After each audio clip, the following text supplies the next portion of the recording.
Class হচ্ছে Facebook পেজে live যাবে, ঠিক আছে? মানে সবার জন্য প্রথম ক্লাসটা শুধু উন্মুক্ত। সো আমরা ক্লাসটা শুরু করব। লাইভে একটু আমরা অপেক্ষা করি এবং আমরা আজকের ক্লাসে আপনাদের পুরো জার্নির আদ্যপান্ত বলবো ইনশাল্লাহ। আমরা 2 মিনিট বা 1 মিনিট ওয়েট করি একটু। ওকে, সো অলরেডি পেজে আমরা লাইভে আছি, প্লাস আপনারা হচ্ছে জুমে আছেন। এই কোর্সের নাম কি? ফিউচার ক্যাডার্স, মানে হচ্ছে ভবিষ্যৎ যারা ক্যাডার হবেন তারা। এখানে 1-2 জন হয়তো বাইরের স্টুডেন্ট থাকতে পারেন। বাইরের বলতে আইএলস পারপাস ইংলিশ শেখার জন্য ভর্তি হয়েছেন, এরকম থাকতে পারেন হয়তো কেউ। কয়েকজন আমার সাথে যোগাযোগ করছিল, আমি বলছি যে আইএলসের জন্য এফেক্টিভ হবে, যেহেতু আমি ওভারঅল ইংলিশ শেখাই, সবার জন্যই কাজে লাগবে। তবে মূল পারপাস হচ্ছে দুইটা, একটা হচ্ছে বিসিএসের 200 মার্ক রিটেন, আর হচ্ছে ব্যাংকের 100 মার্ক না, 100-র বেশি থাকে ব্যাংকে ইংলিশটা। তো কখনো 105, 110, 120 পর্যন্ত হয় ব্যাংকের ইংলিশটা। সো আমরা ধরে নিতে 100+ মার্কের প্রিপারেশন। আমরা বিসিএস টার্গেট করে পড়বো, ব্যাংকটা অটো হয়ে যাবে, ঠিক আছে? কারণ ব্যাংকে যা আসে সবগুলাই বিসিএসে আসে, মানে বিসিএসের সিলেবাসে আছে, কিন্তু বিসিএসের সিলেবাসটা আর একটু ব্রড, মানে আর একটু বেশি। তো যেটা বলছিলাম যে যারা ক্যামেরা অন করে রাখছেন তারা অফ করে দেন, ভিডিও অন করা লাগবে না, ঠিক আছে? ভিডিও অন করা লাগবে না, অডিওতে থাকলেই হবে। আচ্ছা, এখন আজকের এই ক্লাসের মূল পারপাস কি, বা এই ক্লাসে আমি কি আলোচনা করব, এই ক্লাসটা কেন ইফেক্টিভ হবে, সব কিছুই এখন বলি। প্রথম কথা হচ্ছে নাম ওরিয়েন্টেশন, তার মানে হচ্ছে আপনাকে এখানে আমি ডিরেকশন দিব এই কোর্সটা কিভাবে আমরা পরিচালনা করব, এবং আপনি কিভাবে আপনার জার্নি শুরু করবেন আজকে থেকে, এবং কিভাবে আপনি আপনাকে একজন ফিউচার ক্যাডার হিসেবে রেডি করতে পারেন। এটা কিন্তু চাপাতি ক্যাডার না, সো এখানে ব্রেইনের খেলা। এটা বিসিএস ক্যাডার। সো এখানে ব্রেইন, আইকিউ, বিশ্লেষণী ক্ষমতা, অনেক কিছু আছে এখানে। সো এই জিনিসগুলা আপনাদেরকে করব, এবং আজকে এই কোর্স কিভাবে আপনার ইংলিশের ওভারঅল ডেভেলপমেন্টে ইংলিশে ভালো করতে কাজে দিবে সেটা নিয়ে ডিসকাস করব। তাহলে চলেন শুরু করি। ওকে, ও না, আরেকটা আছে, সেটা হচ্ছে 3টা বিসিএসের প্রিভিয়াস ইয়ারের কোয়েশ্চেন আর 2টা ব্যাংকের কোয়েশ্চেন অ্যানালাইসিস করা হবে এই ক্লাসে, এবং কোন জায়গায় আমাদের ফোকাস করা উচিত সেগুলো নিয়েও আলোচনা করা হবে। ওকে, আচ্ছা আচ্ছা, আমাকে তো শোনা যাচ্ছে তাই না? আশা করি শোনা যাওয়ার কথা। আপনারা আমাকে শুনতে পাচ্ছেন তো নাকি?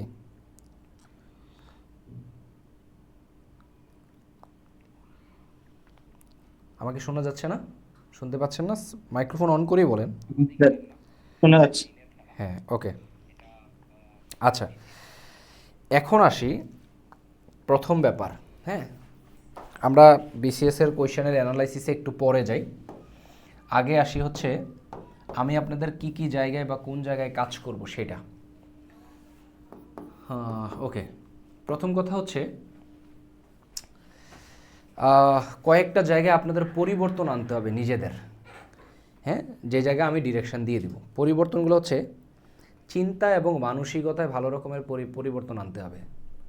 1 নাম্বার, পজিটিভ মাইন্ডসেট গড়ে তুলতে হবে। আমার আইবিএর আমার সম্পর্কে তো পরিচয় দিই নেই, ছোট্ট করে একটা পরিচয় দিই, যেহেতু এখানে আমার অনার্স ছিল হচ্ছে ঢাকা ইউনিভার্সিটি ফিলোসফি ডিপার্টমেন্টে। তারপরে আমি ফিলোসফি ডিপার্টমেন্ট থেকে মাস্টার্স না করে ঢাকা ইউনিভার্সিটি আইবিএ থেকে মার্কেটিংয়ে 2 বছরের এমবিএ করছি।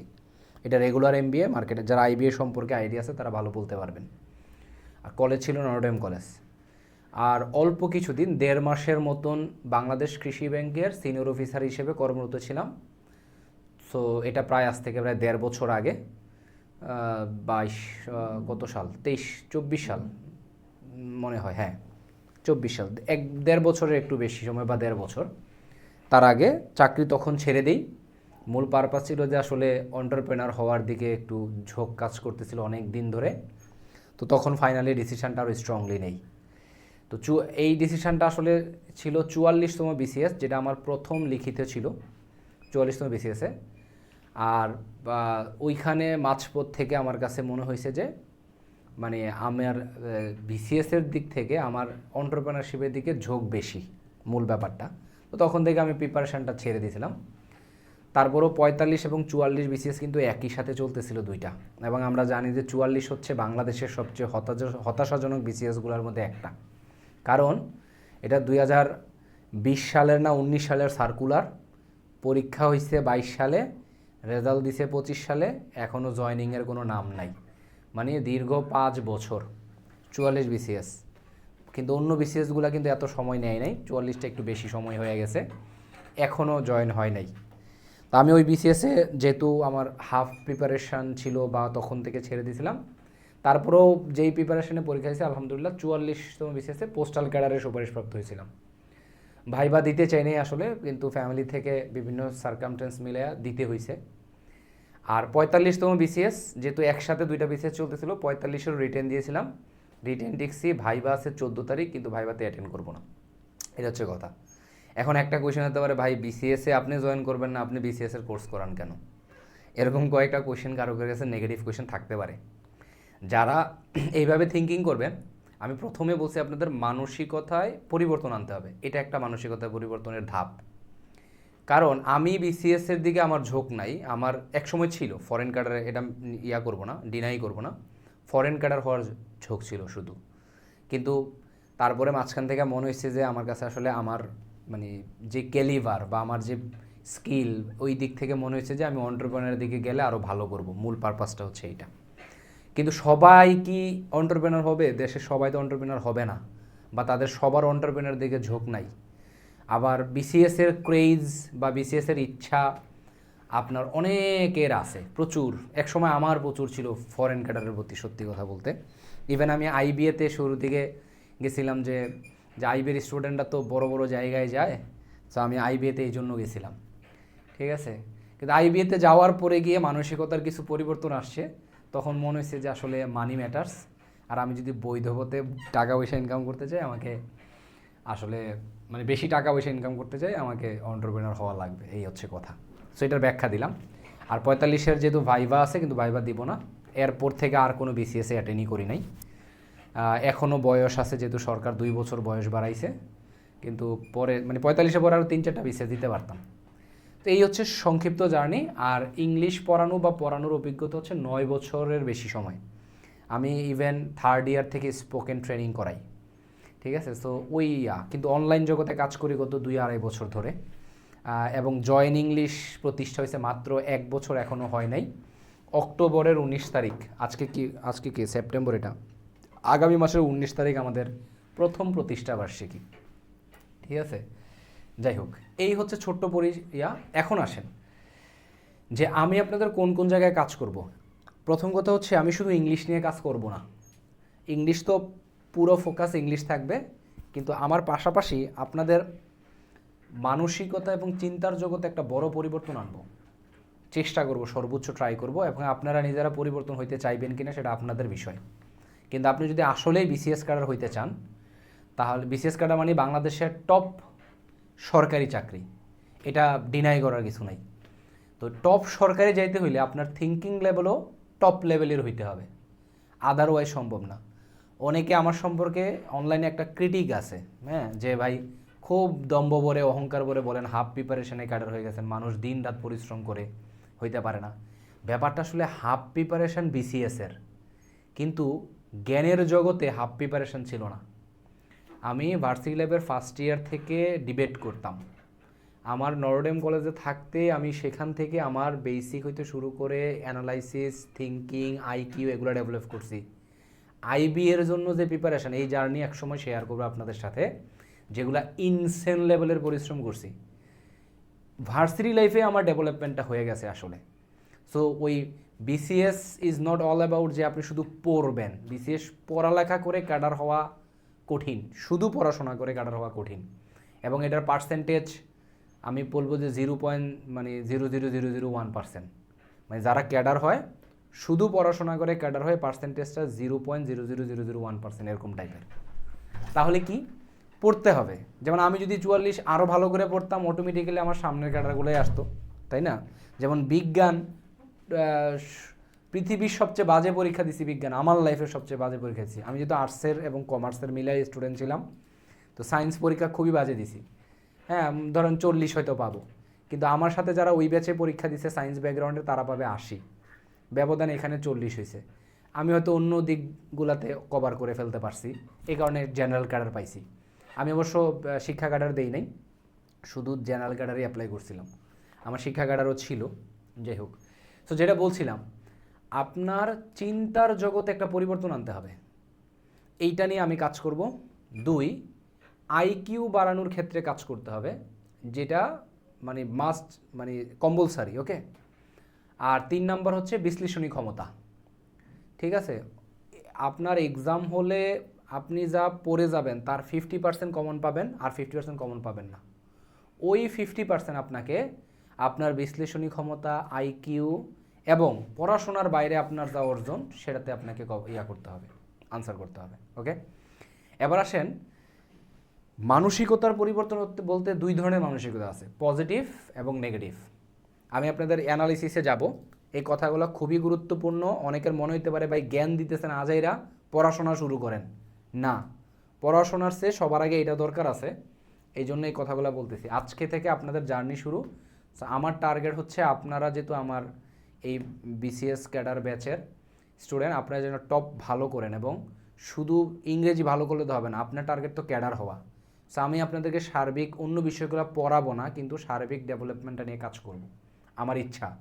আর ইংলিশ তো অবশ্যই কাজ করতে হবে, আর ইংলিশ ভালো করতে হইলেও আপনার আইকিউ লাগবে ভাই, হ্যাঁ আইকিউ লাগবে, মানসিক লাগবে, ব্যাপারগুলো অনেক কিছু আছে, ওকে। এখন আসেন, মানসিকতা পরিবর্তন হতে, মানসিকতা 2 ধরনের, এক তো পজিটিভ নেগেটিভ, ডিরেক্ট কথা, এই 2টার বাইরে আর কিছু নাই। একটা সেম কথা পজিটিভ মাইন্ডসেটের লোক একভাবে নিবে, নেগেটিভ মাইন্ডসেটের লোক আরেকভাবে নিবে, এটা মাথায় রাখতে হবে। ধরেন একটা গ্লাস এই পরিমাণ পানি আছে, আপনি যদি কাউকে জিগান, বিভিন্ন মানুষ বিভিন্ন আনসার দিবে যে গ্লাসটা সম্পর্কে বলেন। কেউ বলবে গ্লাসটা অর্ধেক পূর্ণ, কেউ বলবে গ্লাসটা অর্ধেক খালি, ওকে। সো যারা নেগেটিভ মাইন্ডসেটের লোক তাদের অটোমেটিক্যালি নেগেটিভ চলে আসবে। এই নেগেটিভ মাইন্ডসেটআপটা আপনার এক্সাম হলের খাতা প্লাস ভাইভা বোর্ডের আনসার দুইটাতে ইম্প্যাক্ট ফেলবে, কিন্তু আপনি জানবেনও না।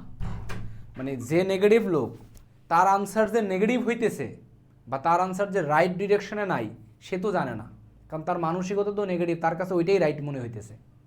কিন্তু যিনি আপনার খাতা দেখতেছেন কিংবা যিনি আপনার ভাইবা নিচ্ছেন, আনসারের মাধ্যমেই আপনাদের জাজমেন্ট হয়ে যাবে।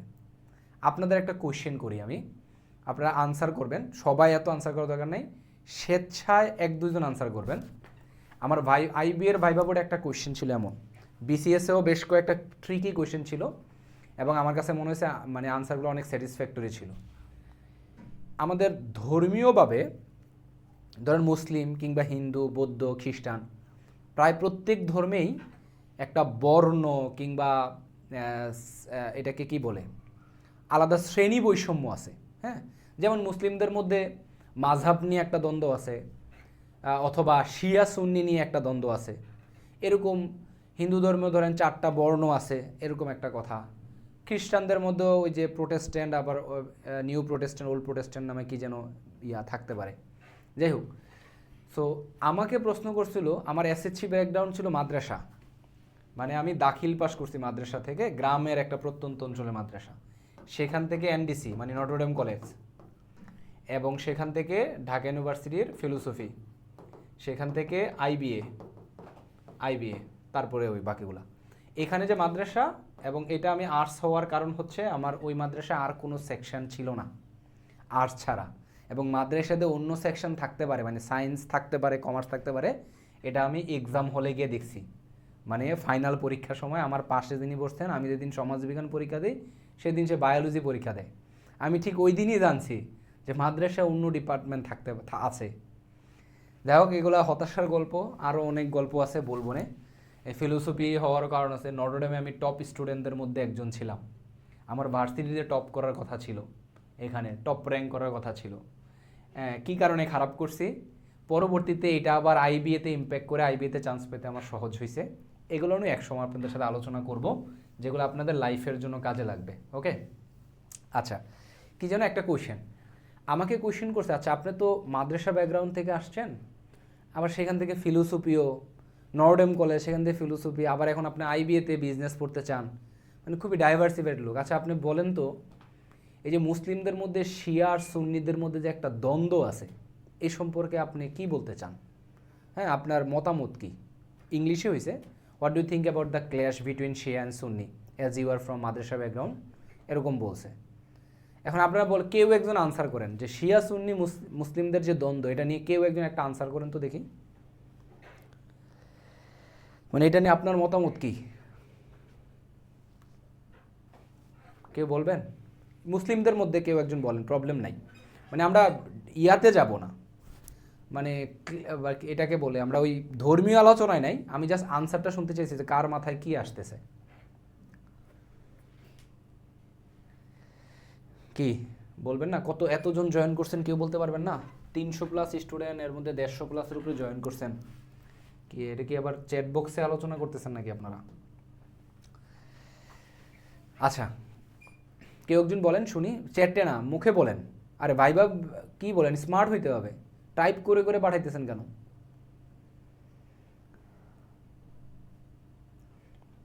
বলেন বলেন, শুনি না, যে কোনো একটা আনসার বলেন। স্যার আসসালামু আলাইকুম। ওয়ালাইকুম আসসালাম, বলেন। স্যার, এই মুসলিমদের মধ্যে শিয়া এবং সুন্নিগত বিষয়টা অ্যাকচুয়ালি বলতে গেলে এটা আকীদাগত একটা বিষয়, হ্যাঁ আমি যতটুকু মনে করি। হ্যাঁ, এখন ধরেন আমি ভাইবা বোর্ডে আপনার প্রশ্ন করছি, এটা নিয়ে আপনার মতামত কি? শিয়া সুন্নি যে দ্বন্দ্বটা, এটা নিয়ে মতামত কি? আমার মতামত হিসেবে থাকবে এরকম, শিয়া এবং সুন্নি এরকম মতামত থাকাটা মানে কি উপযুক্ত নয়। উপযুক্ত নয়, আচ্ছা ওকে ফাইন। আচ্ছা ওকে ফাইন, আমি অন্য দ্বারা নিলাম না। আপনারা আজকে প্রথম ক্লাস দেখে শাই ফিল করতেছেন, এটাকে আমরা বলি ব্রেক দ্য আইস, এরকম একটা ফ্রেজ আছে। আচ্ছা খেয়াল করেন, আমার আনসারটা ছিল, এবং আমার পরীক্ষার হলে এইটাই সবচেয়ে কঠিন এবং এটাই সবচেয়ে ক্রুশাল কোয়েশ্চেন ছিল ভাইবা বোর্ডে, আমার কাছে মনে হয়েছে। আমি বলছি sir actually I don't have enough idea regarding the two sectors of Islam, but what I know and what I have the knowledge about them is that both of the sector believe in Allah and the next world. অর্থাৎ জাহান্নাম, আমরা যে নরক দোজক আর ইয়া বলি আর কি, বেহেস্ত বলি, জান্নাত জাহান্নাম যেটা বলি। মানে আমি বলছি স্যার এই দুইটা সেক্টর সম্পর্কে আমার যথেষ্ট আইডিয়া নেই, ধারণা নাই, বাট আমি যতটুকু জানি তারা দুইটা গ্রুপই আল্লাহ মানে সৃষ্টিকর্তা এবং পরবর্তী দুনিয়া সম্পর্কে বিশ্বাস করে। এখন বলেন তো এই আনসারটা সবচেয়ে ক্রুশাল আনসার কেন হয়েছে? মানে এইসব আনসার কি আপনি আগে থেকে প্রিপারেশন নিয়ে যাইতে পারবেন? পারবেন না। এইসব আনসারের জন্য আপনার পজিটিভ মাইন্ডসেট থাকতে হবে। আমি এই জায়গায় যে কাজটা করছি, আমি শিয়া এবং সুন্নি ক্লেশের ধারে কাছেও যাই নাই, তাদের যে ঝামেলা আছে আমি ওই জায়গায় যাই নাই। আমি কি করছি, দুইজনকে মিলাই দিছি যে স্যার তাদের ক্লেশ সম্পর্কে বা এই দুইটা সেক্টর সম্পর্কে আমার ভালো আইডিয়া নাই, বাট আমি যতটুকু জানি দুইটা গ্রুপই আল্লাহ এবং পরবর্তী ওয়ার্ল্ড বিশ্বাস করে, নেক্সট ওয়ার্ল্ড, ফিলোসফিক্যাল ভাষায় বলছি। সো নেক্সট ওয়ার্ল্ড মানে ইয়া আর কি, মৃত্যুর পরবর্তী জীবন। এইটা শুনে এতক্ষণ ভাইবোর্ড অনেক সিরিয়াস ছিল, মানে এর আগে 5-7টা কোয়েশ্চেন করছে, মানে অনেক সিরিয়াস মোড টোড। এইটা শোনার পর সবার মাঝে মানে একটা ভালো ইয়া, এরপর থেকে আমার কোয়েশ্চেন আচ্ছা ঠিক আছে, ফিলোসফি থেকে আইবিএতে কেন, হ্যাঁ মানে কেরিয়ারের প্ল্যান কি, কীভাবে কী করতে চান, তখন প্রশ্ন হয়ে গেছে সহজ। এটা মানে one of the toughest question, at the same time one of the easiest questions. But the problem is এটা কে কীভাবে ডিল করে, এগুলো আপনি কখনোই, এই ধরনের আনসার কখনোই আপনি পইরা দিতে পারবেন না। আমার বিসিএসে 44-এর আরেকটা আনসার বলি, মানে আপনাদের কেন মানসিকতায় পরিবর্তন আনতে হবে, ঠিক আছে? এই জিনিসটা মাথায় রাখবেন। আপনাদের মধ্যে অনেকে থাকতে পারেন, আস্তে আস্তে ডেভেলপ হয়ে যাবে, সমস্যা নেই। আমাকে কোয়েশ্চেন করছে বিসিএসের 44-এ। আজকে আলোচনাটা কিন্তু মূলত আপনাদের গাইডলাইন রিলেটেড, যেহেতু ওরিয়েন্টেশন, সো একটু জ্ঞান আজকে শুনতেই হবে, কিছু করার নাই। আচ্ছা মানে যাদের বোরিং লাগে তাদের উদ্দেশ্যে বললাম। এখন দেখেন, আমাকে ইয়াতে প্রশ্ন করছে বাংলাদেশের মানুষ না, ফ্রিডম অফ স্পিচ কি, মানে কথার স্বাধীনতা, বাক স্বাধীনতা কি? আমি বলছি ম্যাম আমি নিজের ভাষায় বলি, নর্মালি বিসিএস ক্যাডাররা বিভিন্ন টার্ম বিভিন্ন মনীষীদের ইয়া করে বলে। আমি যেহেতু প্রিপারেশান নিয়ে যাই নাই, তো আমি বলছি ম্যাম আমি নিজের ভাষায় বলি। বলছে বলেন। তাই আমি বলছি যতক্ষণ না পর্যন্ত মানে অন্যের ক্ষতি না হয়, হ্যাঁ এরকম মানে ততক্ষণ পর্যন্ত আমি বলতে পারবো।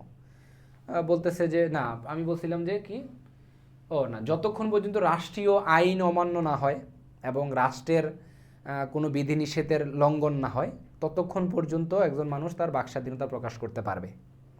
হ্যাঁ, তো বললো যে শুধু কি আইন? আমি বলছি না ম্যাম, এথিক্যাল এবং মোরাল ইস্যুগুলো আছে, যেমন আমরা কাউকে পার্সোনালি অ্যাটাক করব না, কাউকে হেও করে কথা বলবো না, ওই পর্যন্ত আমরা যাব না, সেই পর্যন্ত আমাদের বাকস্বাধীনতা। এটা কোনো তেমন কোয়েশ্চেন না, এটা সহজ কোয়েশ্চেন। পরের কোয়েশ্চেনটা হচ্ছে, তাহলে বাংলাদেশের মানুষ এত অসহিষ্ণু কেন? বাংলাদেশের মানুষ এত অসহিষ্ণু কেন? তখন আমি বলছিলাম যে ম্যাম আমাদের কি বলছিলাম যে আমাদের মানে ভিত্তি দুর্বল, আমাদের গ্রাউন্ড দুর্বল। বলছে গ্রাউন্ড দুর্বল হলে কি করতে পারি আমরা? ম্যাম আমরা তাহলে জাপানিজ এডুকেশন মডেল ফলো করতে পারি। তো ওরা কী করে? বলছে ম্যাম ওরা আসলে ছোটোবেলা থেকে বাচ্চাদেরকে এথিক্যাল ইস্যুগুলা প্র্যাকটিক্যালি শেখায়, সদা সত্য কথা বলার বা ভালো কাজ করে এগুলো। বলতে আমরাও তো পড়াই, সদা সত্য কথা বলিবে এরকম। আমি বলছি ম্যাম আমরা আসলে শুধু পড়াশোনায় মুখস্থ করে নাম্বার পাওয়ায় সীমাবদ্ধ, আমরা লিখে মুখস্থ করে লিখি খাতায়। আমি একবার এরকম করে দেখাইছি, লিখি। আমরা যে প্র্যাকটিক্যালি যে এটা শেখা উচিত সেই জায়গায় গুরুত্ব না দিয়ে আমরা থিওরিতে গুরুত্ব দিই বেশি। সো এই আনসারটা ম্যাম অনেক বেশি ইমপ্রেস ছিল। ঠিক আছে, আমি কিন্তু বাংলাদেশের মানুষ অসহিষ্ণু এই জন্য আমি বলি নাই পারিবারিক সমস্যা আছে, তারপরে মানুষ তার ঝামেলা আছে, হ্যান ত্যান উল্টাপাল্টা কোনো কথা বলি নাই। আমি বলছিলাম বেস দুর্বল আমাদের।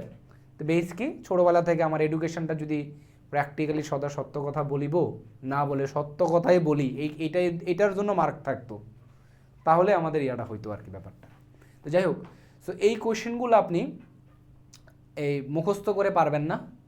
ইভেন এই কোয়েশ্চেনগুলো আপনি যদি নেগেটিভ মাইন্ডসেটে লন, আপনার আনসার অটোমেটিক্যালি নেগেটিভ হবে। এটা ভাইভা বোর্ড বুঝবে, আপনি বুঝতে পারবেন না।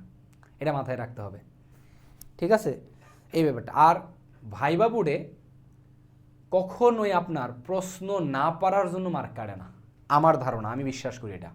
কারণ আমি কৃষি ব্যাংকের সিনিয়র অফিসারে ভাইভা দিছি, আইবের ভাইভা দিছি। আমি ভাইভা দিছি টোটালে 3টা আমার লাইফে। রিটেন 3টা, কিন্তু প্রিলি দিছি 4-5টা। 4-5টা বলতে অন্যান্য জবের ক্ষেত্রে বলতেছি।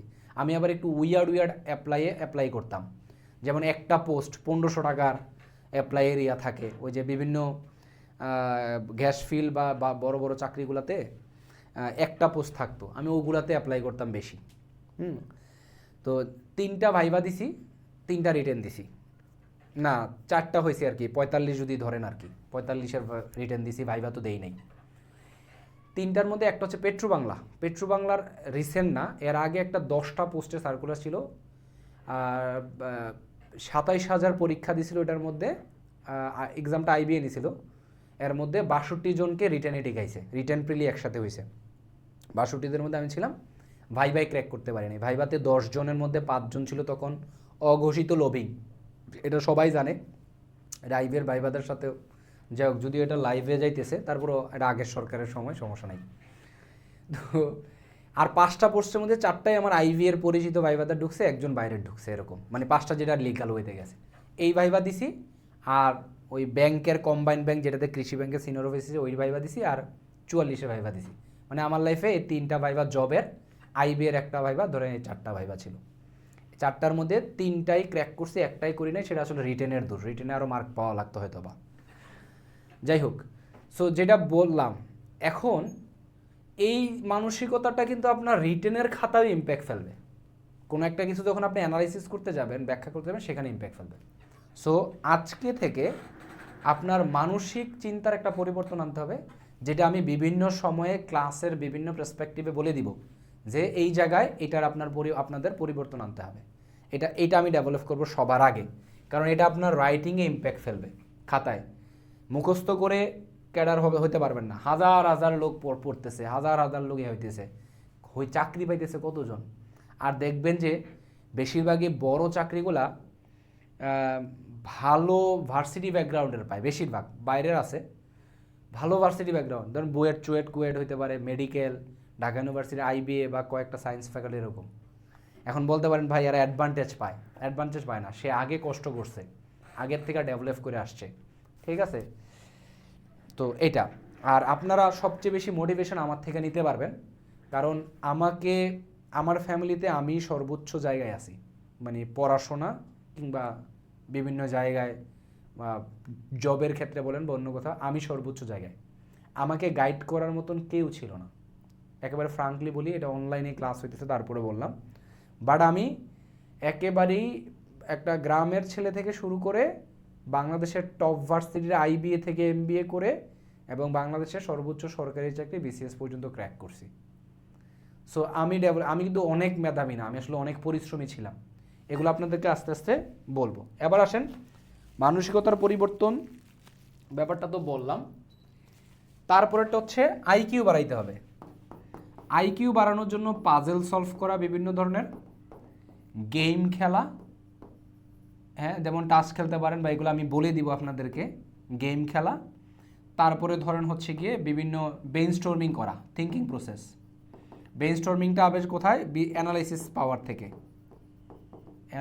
পাওয়ার থেকে। এখানে কেউ যদি ভার্সিটি ফার্স্ট ইয়ার সেকেন্ড ইয়ারে থেকে থাকেন, কেউ কি আসেন এরকম যে আমি ফার্স্ট ইয়ারে সেকেন্ড ইয়ারে পড়ি? Is there any one? নাই।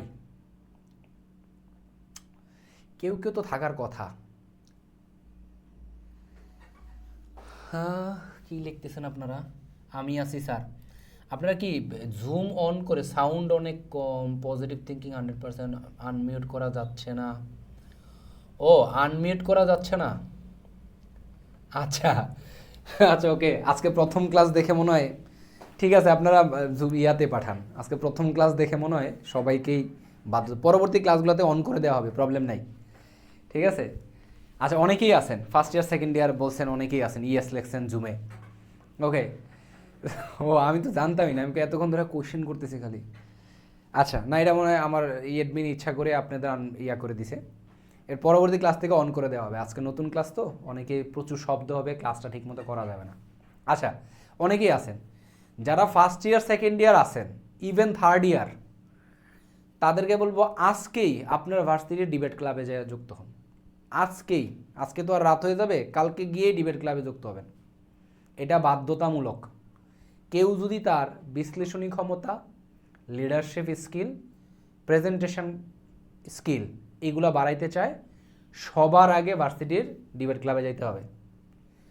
প্রথম যেদিন ডিবেট ক্লাবে যাই বা কথা বলি, 30 সেকেন্ড কথা বলতেই হাঁটু কাঁপতে কাঁপতে, শরীর ঘামাইতে হাত পা কাঁপতে কাঁপতে, একই শব্দ বারবার ম্যামলিং করতে করতে মাথা খারাপ অবস্থা। কিন্তু এই ক্রমান্বয়ে বলার যে সাহসটা, যে আমার ভুল হোক বলতে থাকি, হাঁটু কাঁপুক, ভুল হইলে হাসলো মানুষজন, কিন্তু ডিবেট ক্লাবে হাসে না। কারণ ডিবেট ক্লাবে যারা পরিচালনা করি আমি নিজেই ডিবেট ক্লাবের প্রেসিডেন্ট সেক্রেটারি ছিলাম ফিলোসফি ডিপার্টমেন্টের, আর বঙ্গবন্ধু হল ডিবেটিং ক্লাবের ঢাকা ইউনিভার্সিটির ওইটার ভাইস প্রেসিডেন্ট ছিলাম। আমি পরবর্তীতে যেহেতু আমি আইবিতে চান্স পাইছি, হল সবার আগে ছেড়ে দিয়েছে আমার ব্যাচে, ওকে। তো যাই হোক, কিন্তু পরবর্তীতে দেখা গেছে যে ডিবেট করার সময় পাওয়া যায় 5 মিনিট আর 2 মিনিট এক্সট্রা টাইম, 7 মিনিট না, আমার যদি আধা ঘন্টার উপরেও দিত, কথা থামতো না, এরকম অবস্থা একই টপিকের উপর, হ্যাঁ। কিন্তু এটা আস্তে আস্তে ডেভেলপ হয়ে গেছে, ঠিক আছে। এবং ডিবেটের সবচেয়ে ব্যাপার হচ্ছে পয়েন্ট টু পয়েন্ট কথা বলা বা পয়েন্ট টু পয়েন্ট, এটা কিন্তু আপনাকে লেখার ক্ষেত্রে হেল্প করবে। পয়েন্ট টু পয়েন্ট লেখা, বিশ্লেষণ, মানে একটার টপিকের আপনার বিভিন্ন অ্যাঙ্গেল থেকে থিঙ্কিং করার আইডিয়াটা ডেভেলপ হয়ে যাবে। আমি ডিবেট ক্লাবের প্রতি অনেক বেশি পরিমাণে ইমপ্রেসড।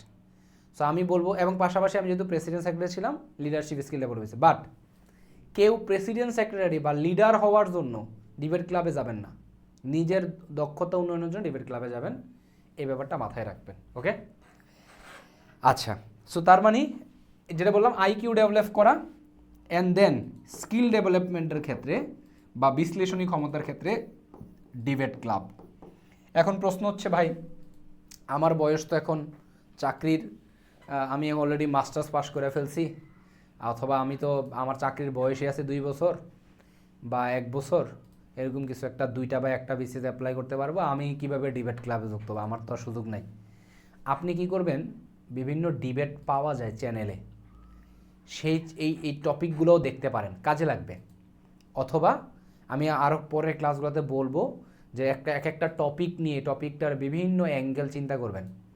কখনোই আপনার রিটেন বইয়ে বা কোনো লেখায় যেটা আছে সেটা হুবহু পড়বেন না। সেটা পড়বেন, পড়ে সেটা নিয়ে থিঙ্কিং করবেন, নিজে পয়েন্ট বানাবেন, এই কাজগুলো করতে হবে। ঠিক আছে? ওকে, সো এইটা। এবার হচ্ছে আমাদের আসে আসল জিনিস, সেটা হচ্ছে ইংলিশ 200 মার্ক। বিসিএস প্রিলি থাকে কত? আচ্ছা, আনমিউট করার সাথে সাথেই কথা শুরু। আচ্ছা, বিসিএস প্রিলি থাকে 200 মার্ক। এই প্রিলিতে আপনার প্রিলির মার্ক কোথাও কাউন্ট হয় না, এটা আমরা সবাই ভালো করে জানি। এই 200 মার্ক হচ্ছে আপনি জাস্ট প্রিলি টিকলেন। হ্যাঁ, কিন্তু এই জায়গায় 200 মার্ক পড়ার সময় আপনার রিটেনের অনেক কিছু ডেভেলপ করতে হবে। যেমন ধরেন কম্পিউটার প্রিলির জন্য পড়বেন না। কম্পিউটার সায়েন্স অ্যান্ড টেকনোলজির যে বইটা, এটা প্রিলির জন্য না, এটা রিটেন পারপাস করে ভালো করে পড়বেন। অর্থাৎ রিটেনে যেই টপিকগুলো আছে সেগুলো ভালো করে ব্যাখ্যা বিশ্লেষণ করে পড়বেন। যারা দীর্ঘমেয়াদী বড় ক্যাডার বা ক্যাডার হইতে চান, জেনারেল ক্যাডার বা যেই কোনো ক্যাডার হইতেই এফোর্ট লাগে, যে কোনো ক্যাডার হইতেই ভালো এফোর্ট লাগে। আমার হাফ প্রিপারেশনের কথা লেখে অনেককে আহত হয়েছে, হ্যাঁ, কিন্তু ব্যাপারটা হচ্ছে আমি অনেকগুলো ইয়াতে ব্যাখ্যা করছি যে আমার আসলে বিসিএসের হাফ প্রিপারেশন থাকলেও আমি প্রিলি অনেক ইনসেন লেভেলের প্রিপারেশনে দিয়েছিলাম। কারণ আমি 43 প্রিলিতে ফেল করছিলাম। 43 প্রিলিতে আমার তখন আইবিএর মানে এমবিএ রানিং চলতেছিল, অনেক প্রেশার ছিল, বাট স্টিল যতটুকু পারছি হাইয়েস্ট পড়াশোনা করার চেষ্টা করছি। ওই কারণ আইবিএর যাদের আইডিয়া আছে তারা জানবেন যে প্রচুর পরিমাণে অ্যাসাইনমেন্ট, প্রেজেন্টেশন, ক্লাস, পরীক্ষা, কুইজ, প্রচুর ইনভলভ থাকা লাগে। এর মাঝেও যতটুকু সর্বোচ্চ পড়ছিলাম কাটমার্কের কাছাকাছি। ওই বছর হাইয়েস্ট ছিল বিসিএসের কাটমার্ক, তারপরে তো 44-45-এ আরও ছাড়াই গেছে। কিন্তু ওই আগের বিসিগুলোর থেকে হাইয়েস্ট ছিল 110-এর মতন কাটমার্ক। আমারও এরকম 110, 9, 8 এরকম কাছাকাছি ছিল। এটাতে ফেল করাতে, এটাতে তো মোটামুটি 44-এ আমি আরও ইনসেন লেভেলের প্রিপারেশন নিয়েছিলাম, যেই প্রিপারেশন আমার রিটেনে কাজে লাগছে। তাছাড়া আমি যেহেতু ডিবেট করতাম, আমি যেহেতু ইংলিশের স্কিল ভালো ছিল, ম্যাথসে আইবিএতে চান্স পাওয়ার কারণে, বা আমার ম্যাথ স্কিল আগের থেকে ভালো ছিল, ম্যাথ আমার প্রিয় সাবজেক্টগুলোর মধ্যে একটা ছিল। ঠিক আছে, একেবারে ইয়া থেকে এসএসসি থেকে থাকতেই, যদি আমার মাদ্রাসায় হয়তো সায়েন্স থাকতো আমি তো সায়েন্সেই যাইতাম আসলে। যাই হোক, ওগুলার বলে আর লাভ নাই। সো ব্যাপার শুধু বিজ্ঞানে আমার ইয়া ছিল, বিজ্ঞান প্রিপারেশনটা আর একটু ভালো নিলে হয়তো আরও ভালো ক্যাডার আসতো।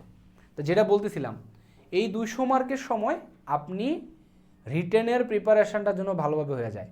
অসংখ্য প্রশ্ন আপনি রিটেনে কখনোই পড়েন নাই, কিন্তু বিসিএসে আসছে, এটা প্রিলির থেকে বানিয়ে দেওয়া লাগছে। যেমন ওয়ারি বটেশ্বর নিয়ে 44 একটা কোয়েশন আসছে, কিন্তু আমি পড়ি নাই, আমি জানিও না। জাস্ট প্রিলিতে পড়ছিলাম এটা নরসিংদীতে অবস্থিত একটা পুরাতন প্রত্নতাত্ত্বিক কীর্তি। আপনাদের কি বোরিং লাগতেছে কথাবার্তা, নাকি আমরা পড়াশোনা? না স্যার, না ভাই, স্যার ঠিক আছে স্যার, ঠিক আছে স্যার, আপনি ভালো চালাই যান। লাগছে অনেক। স্যার তবে আমাদের কোশ্চেন আছে, শেষে নিলে ভালো হবে। হ্যাঁ, কোয়েশন এখন নেব না, কোয়েশন পরে, আমি আলোচনা আগে করে নেই। কোয়েশন কিছু Okay, থাকলে sir. লিখে রাখেন, ঠিক আছে? আর কোয়েশন প্রথম দিকে একটু বেশি থাকবে, কোয়েশন নিয়ে তো চিন্তা নেই। বড় কোর্স, এটা 5 মাসের কোর্স, ধৈর্য লাগবে, লং রেসের দৌড়, মাথায় রাখতে হবে।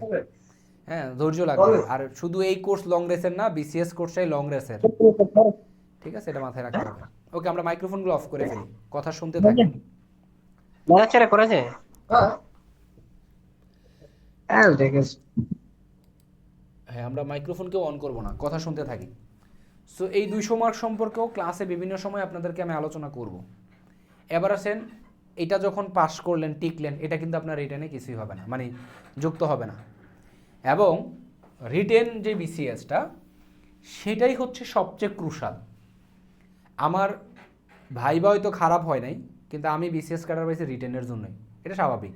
ইভেন ব্যাংকের যে রিটেন, ব্যাংকের ভাইবায় থাকে মাত্র 25 মার্ক, এবং বিসিএসের ভাইবা মার্ক কিন্তু কমে আসতেছে, 200 জায়গায় 100 আসতেছে, ঠিক আছে? তো কমে আসতেছে। তার মানে আপনার ক্যাডার হইতে হইলে রিটেন অংশটাই সর্বোচ্চ মার্ক তুলতে হবে, সর্বোচ্চ মার্ক তুলতে হবে। এখন রিটেন কি থাকে? বাংলা থাকে 200 মার্ক, 200, যেটাতে কারো তেমন কোনো পার্থক্য হয় না, সবাই একই রকম আনসার দেয় ঘুরে ফিরে এবং বেশিরভাগ জনই মুখস্থ করে। আর একটু পার্থক্য তৈরি হয়, যারা উপরের যারা ক্যাডার পায় তাদের সাথে নর্মালদের একটু পার্থক্য তৈরি হয়। কেন তৈরি হয়, কিভাবে আপনি নর্মালদের থেকে বেটার আনসার করবেন, এই টেকনিক আপনাদের জানাই দিব। এটা আজকে যেহেতু একেবারে লাইভ চলতেছে, ডাইরেক্ট এই টেকনিকটা আজকে জানাবো না, মানে আপনাদের ডিরেক্ট আপনাদের ক্লাসেই জানাবো যে আসলে আনসারের উপর ডিপেন্ড করে, হ্যাঁ, অনেক কিছু নির্ভর করে। এটা আমি এবং আমার 44-এর সিক্রেটও আপনাদেরকে কিছু জিনিস জানাবো। আচ্ছা, বাংলা 200 মার্ক, বাংলাদেশ বিষয়াবলী মানে জিকে আমরা না বাংলাদেশ বিষয়াবলী ধরি, বাংলাদেশে 200 মার্ক, 200 মার্ক। তারপর কি যেন ইন্টারন্যাশনাল 100, ম্যাথ এবং মেন্টাল এবিলিটি দুইটা মিলিয়ে 100, ইংলিশ 200, কত হইল? 900 মার্ক হওয়ার কথা, 800 হয়েছে। আরেকটা বাকি আছে, আরেকটা হচ্ছে কি বাকি আছে যেন? নৈতিক ও সুশাসন। না না, স্যার কম্পিউটার আর বিজ্ঞান, science, computer and technology, science and technology, computer and science, এটা আর কি। আচ্ছা, এরকম টাইপের সায়েন্স। সায়েন্সের মধ্যে 3টা অংশ থাকে, 3টা অংশ, একটা কম্পিউটার, একটা জেনারেল সায়েন্স, আর একটা হচ্ছে ওই ইয়া টাইপের আর কি, কি বলে একটু বিশেষ ইলেকট্রনিক্স। ইলেকট্রনিক্স। এটাতে সায়েন্সের ব্যাকগ্রাউন্ডেরা একটু ভালো সুবিধা পায়, এবং কম্পিউটারে খুব ভালো সুবিধা না পাইলেও সবার একই রকম হয়। কিন্তু জেনারেল সায়েন্স এবং ইলেকট্রনিক এই অংশটাতে সায়েন্সের ব্যাকগ্রাউন্ডটা আসলেই অ্যাডভান্টেজ পায়, এটা মানতেই হবে।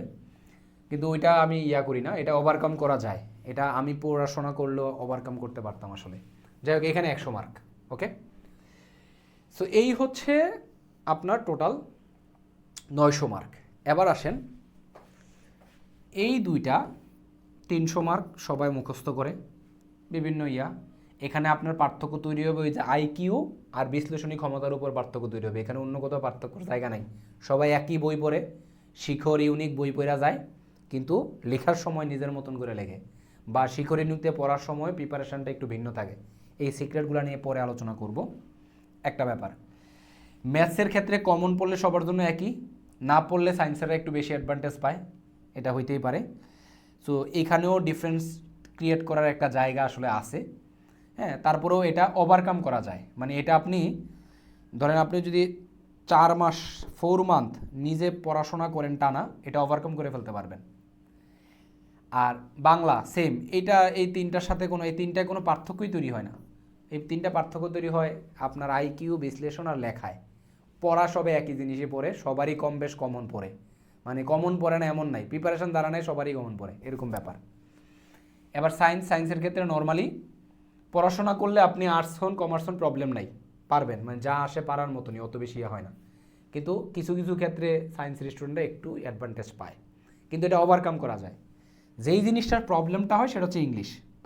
এখন বলতেন ভাই আপনার সাবজেক্ট ইংলিশ বলে এত কথা বলতেছেন যে ইংলিশ ওভারকাম করা যায় না, ব্যাপারটা এমন না। কারণ এইখানে কমন পড়ার কিছু নাই, আবার সবই কমন। যেমন আমি 2টা বিসিএস দিছি, ট্রাস্ট মি, একটা বিসিএসে ইংলিশ কোয়েশ্চেনটা ইংলিশ পড়া ধৈর্য মানে দেখিয়ে নাই আমি শুধু প্রথম বিসিএসে, মানে 2টা বিসিএস লিখিত দিছি, প্রথম বিসিএসে 44-এ কি আসে শুধু এটা জানছি, কি আসে এবং কিভাবে আনসার করলে অন্য কারোর থেকে ডিফারেন্ট হব, এই স্ট্র্যাটেজিটা সাজাইছি, আর কিছু পড়ি নাই। অনেকে বলতে পারেন ভাই আপনি এসে পড়েন নাই, না কেন? কারণ এখানেও পড়ি নাই আমি, বাংলাতেও পড়ি নাই। এটাতে 40 মার্ক আর এটাতে হচ্ছে 50 মার্ক। এখানেও পড়ি নাই, এখানেও পড়ি নাই। এটার কারণ কি? কারণ এইখানে এই 200 মার্কের ইনফরমেশনই এই দুইটার ভিতরে ঢুকাইতে হবে। পড়া লাগে না। আমার যদি ইনফরমেশান জানা থাকে, ধরেন গ্রিন ইকোনমি নিয়ে একটা আসলো, ফর এক্সাম্পল রচনা আসলো, এটা যদি আমি বাংলাদেশ বিষয়গুলো থেকে ইনফরমেশানটা পাই, আমি তো ইংলিশ বানায় লিখতে পারি, তা আমার কেন এটা এখানে আবার পড়তে হবে? আর এখানে আপনি কি মুখস্থ করে আনসার করতে পারবেন? কয়টা মুখস্থ করবেন কমন না পড়লে? আর কমন পড়লে কত মুখস্থ রাখবেন? আপনি যদি না পারেন ইংলিশ, মুখস্থ করে লিখলে তো কোথায় বলেতেছে সেটাই বলতে পারবেন না, খুবই হাবি যাবি আনসার দেওয়ার। এইখানে পড়ার কিছুই নাই ইংলিশের জায়গায়, কিন্তু আবার মানে কমন সবই পড়বে, 200 মার্ক কমন অথবা 1 মার্কও কমন না, এরকম হইতে পারে। ইংলিশ পারলে 200 মার্ক কমন।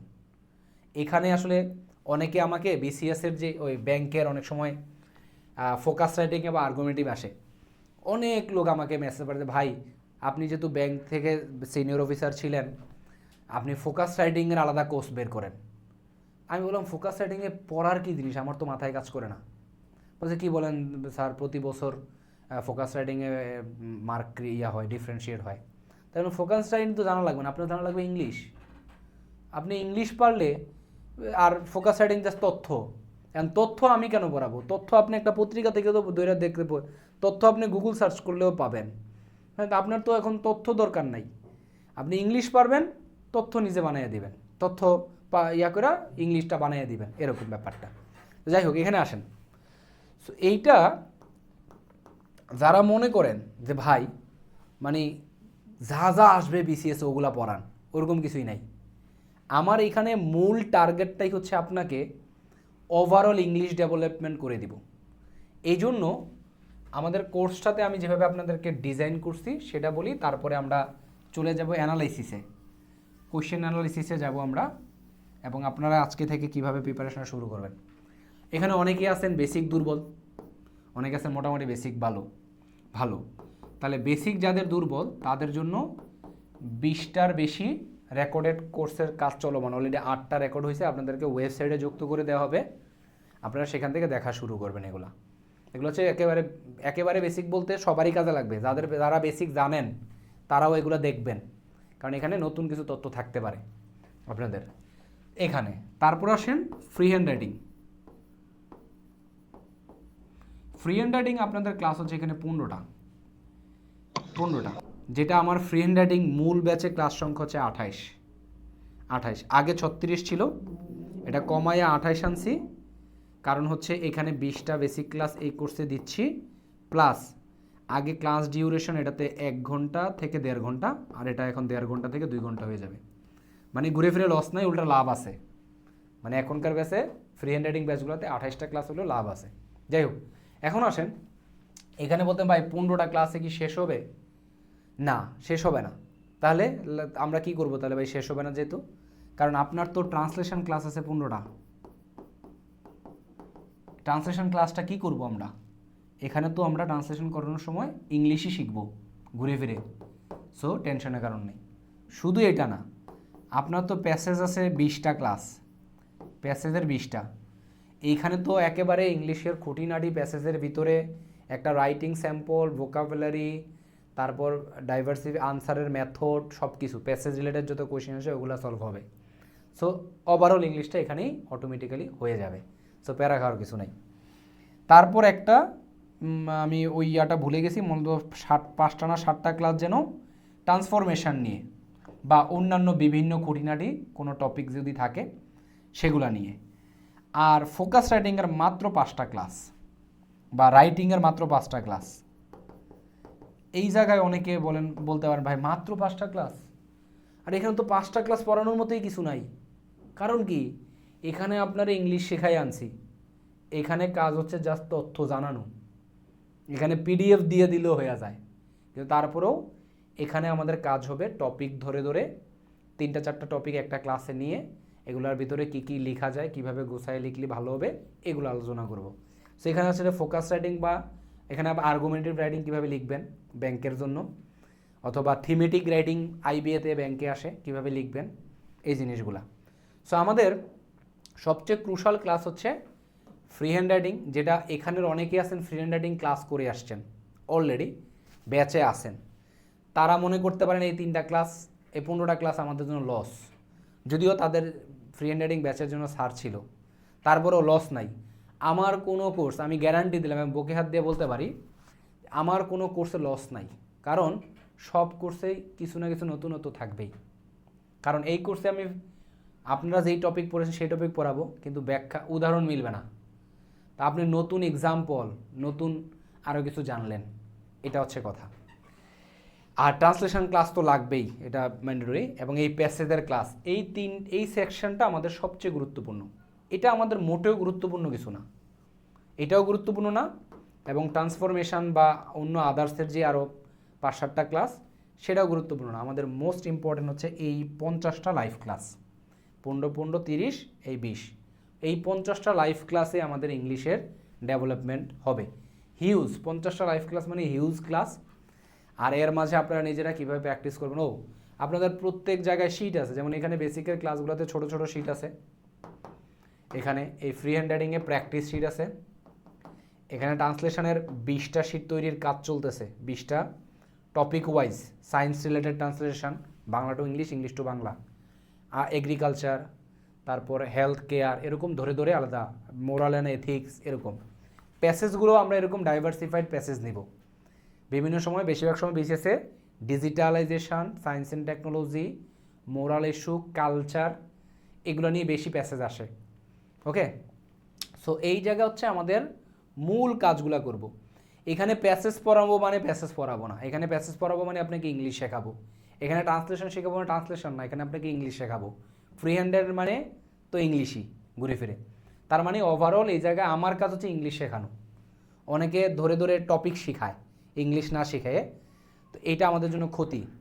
ঠিক আছে, ফ্রি হ্যান্ড রাইটিংয়ে অনেকে গ্রামার শেখায়, আমার ফ্রি হ্যান্ড রাইটিংয়েও গ্রামার আছে। আচ্ছা, এখানে আমার ফ্রি হ্যান্ড রাইটিং ব্যাচের কেউ আছেন আজকে জয়েন করছেন?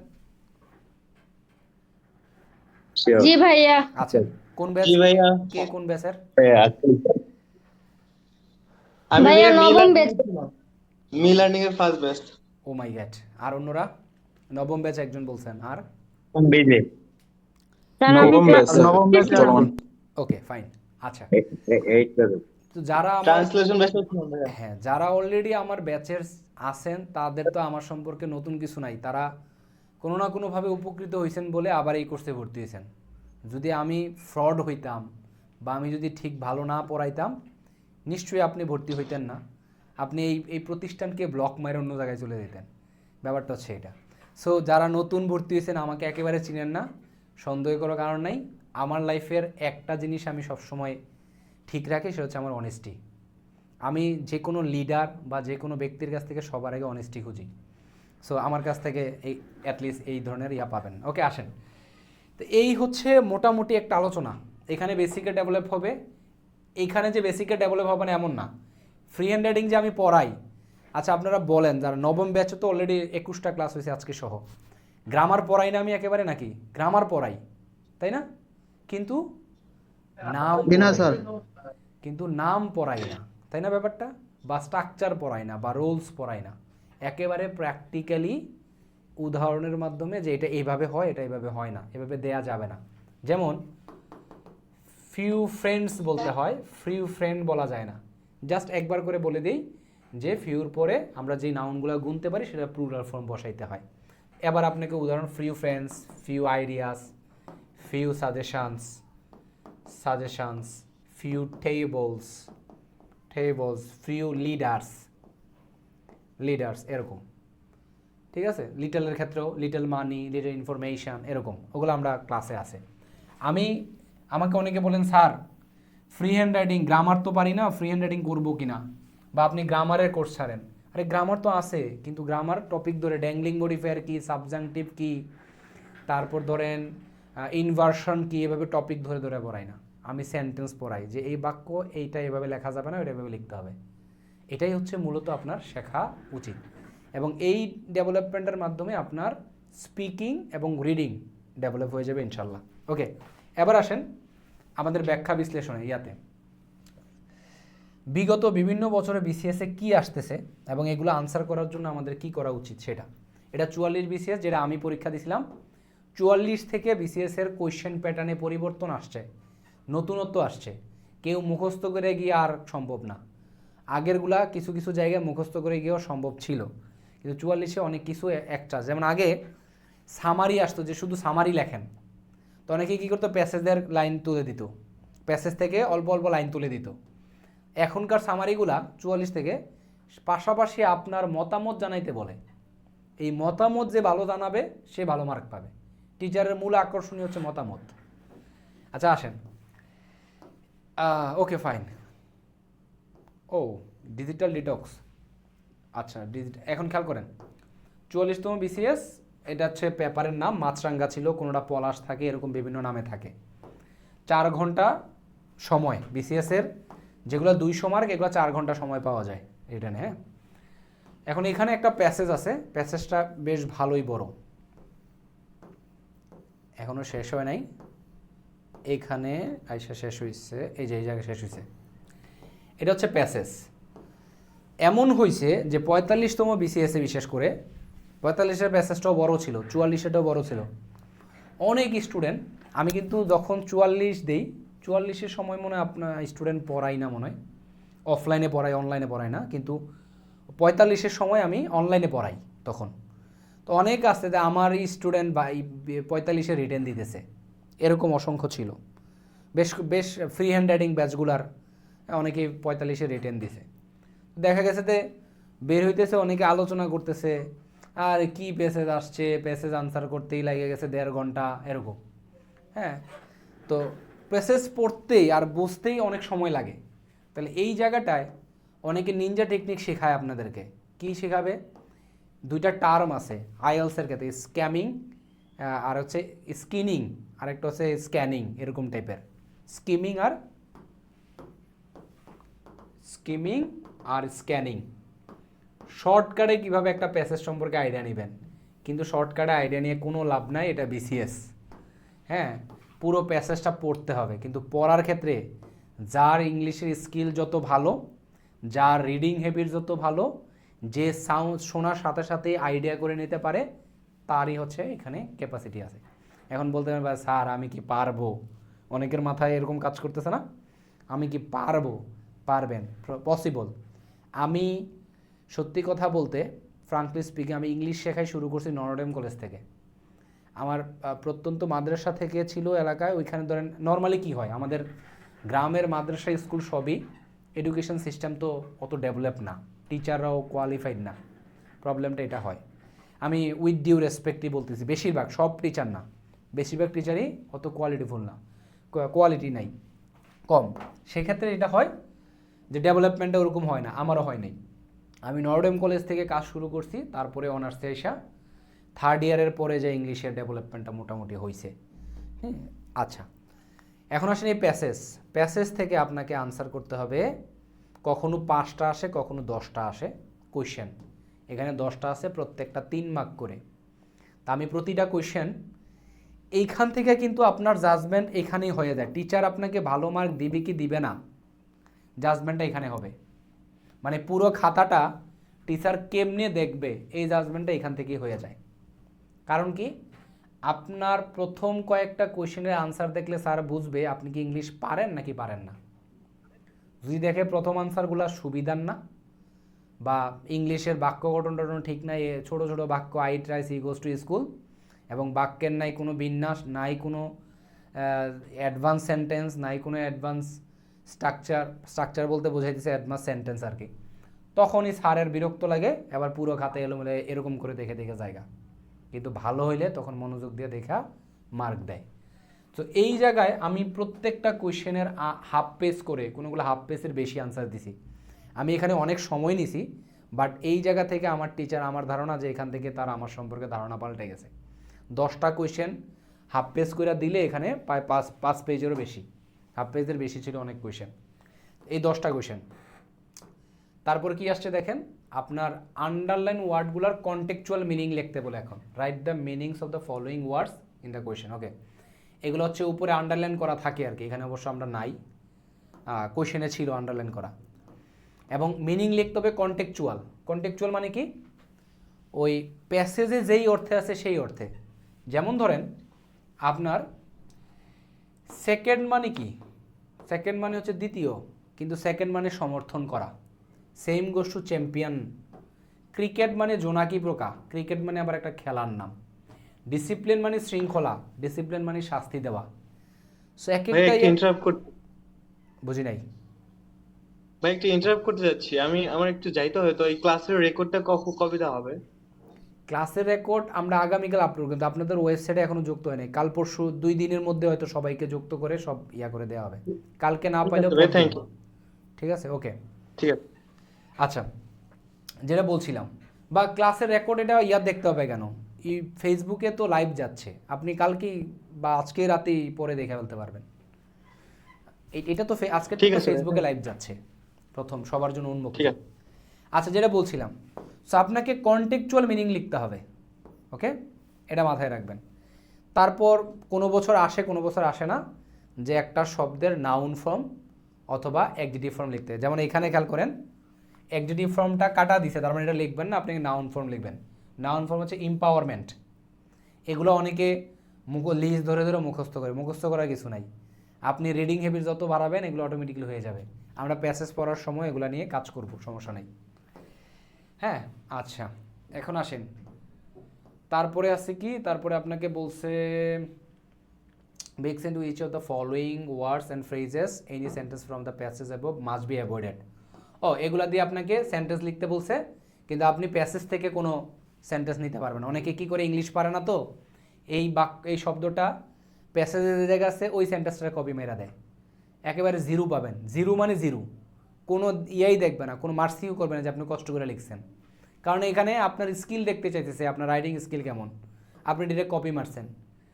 হ্যাঁ, তারপরে এই যে দেখেন, এখানে অনেকে আবার আরও এই কাজ করে, দেখেন একটা শব্দ দিয়ে লিখলে, একটা সেন্টেন্স লিখলে 1 মার্ক। হ্যাঁ, 1 মার্ক। এই জায়গায় অনেকে লিখবে, যেমন এরকম লিখতে পারে, his mental health is not good. His mental, যেমন এটা দিয়ে mental health is not good. আপনি লিখবেন এইভাবে, কিন্তু আমি তো ভাই এভাবে লিখবো না। আমার এটা কমপক্ষে 2 লাইনের একটা সেন্টেন্স হবে, বা আরও গুছাইয়া করে লিখতে হবে। এটা লিখলে আপনাকে 1 মার্ক দিবে না, যদিও বাক্য কারেক্ট, 1 মার্ক দিবে না স্যার আপনাকে। আপনাকে অ্যাভারেজে 0.5 করে একটা মার্ক দিতে পারে।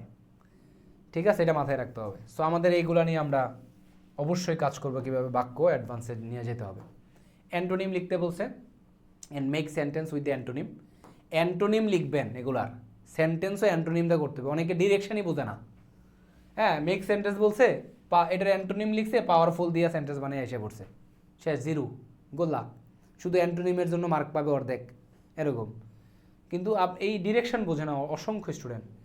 সামারি লিখতে বলছে আপনার নিজের ভাষায়। এখন শুধু সামারি নিজের ভাষায় লিখতে বলে না, নিজের ভাষায় সামারি লেখেন এবং ওইটার সম্পর্কে একটা মতামত দেন, মতামত দিতে বলে। সো এই মতামতও গুরুত্বপূর্ণ। তারপর ওই প্যাসেজ থেকেই, প্যাসেজ রিলেটেড একটা ডিজিটাল রিলেটেড আপনাকে এই এডিটোরিয়াল লেটার লিখতে বলে। এটা হচ্ছে টোটাল 100 মার্ক, প্যাসেজ থেকে পুরো 100 মার্ক। এই 100 মার্ক আনসার করতে শুধু প্যাসেজ পড়ায় একজন 1 ঘন্টার উপরে সময় নেয় অসংখ্য স্টুডেন্ট, কিন্তু প্যাসেজটা পড়তে হবে মাত্র 15 থেকে 20 মিনিটে সর্বোচ্চ। 15 মিনিট সর্বোচ্চ নেওয়া যাবে প্যাসেজটা পড়তে। কিন্তু আমি যদি আরও অ্যানালাইসিস করেন, প্রশ্নগুলো অ্যানালাইসিস করে সেখান থেকে সরাসরি ফোকাস করতে যান, আমি ধরে নিলাম 25 মিনিট পর্যন্ত আপনি সময় নিতে পারবেন। কারণ আপনি এগুলো গোছাইছেন, শব্দগুলো আগে থেকে জানছেন কোথায় আছে, এরকম। এগুলো আমরা নিয়ে আমরা পরে আলোচনা করব, মানে টেকনিক নিয়ে পরে আলোচনা করব। তারপরে এই বছর থেকে আপনার এই বছর 3টাই আসছে। একটা লিখতে বলছে 50 মার্কের। 50 মার্কের একটা এসে আপনি লিখবেন। হ্যাঁ, যেমন এই যে দেখেন, Russia Ukraine war and its impact on economy. আমি মোস্ট প্রবাবলি এটা আনসার করছি, কারণ ওই বছর রাশিয়া ইউক্রেন ওয়ার শুরু হয়েছিল, যুদ্ধ শুরু হয়েছিল। তো এটা আন্তর্জাতিক এবং বাংলাদেশ বিষয়াবলীর আন্তর্জাতিক টপিকে হট টপিক। তো সেখান থেকে ইনফরমেশন পড়ছি, এটা বানায় লিখছি। আমার ধারণা, আমার যতটুকু মনে পড়ে 14 থেকে 16 পেজ লিখছি সম্ভবত, বিভিন্ন ডেটা মিলাইয়া, মানে চার্ট মিলাইয়া আর কি। 16 পেজ ইংলিশ লেখা যেন তেন কথা না, কারণ আপনার হাতে সময় হচ্ছে একটা ইয়ার জন্য আপনি 1 ঘন্টা রাখতে পারবেন সর্বোচ্চ একটা এসে লেখার জন্য। 1 ঘন্টা মানে আপনি 16 পেজ 3-4 মিনিট করে নিলে কত হয়? 40, 424, 64 মিনিট। 1 পেজ লিখতে 4 মিনিট, 4 মিনিটে তো বাংলাও লেখা যায় না ঠিক মতো।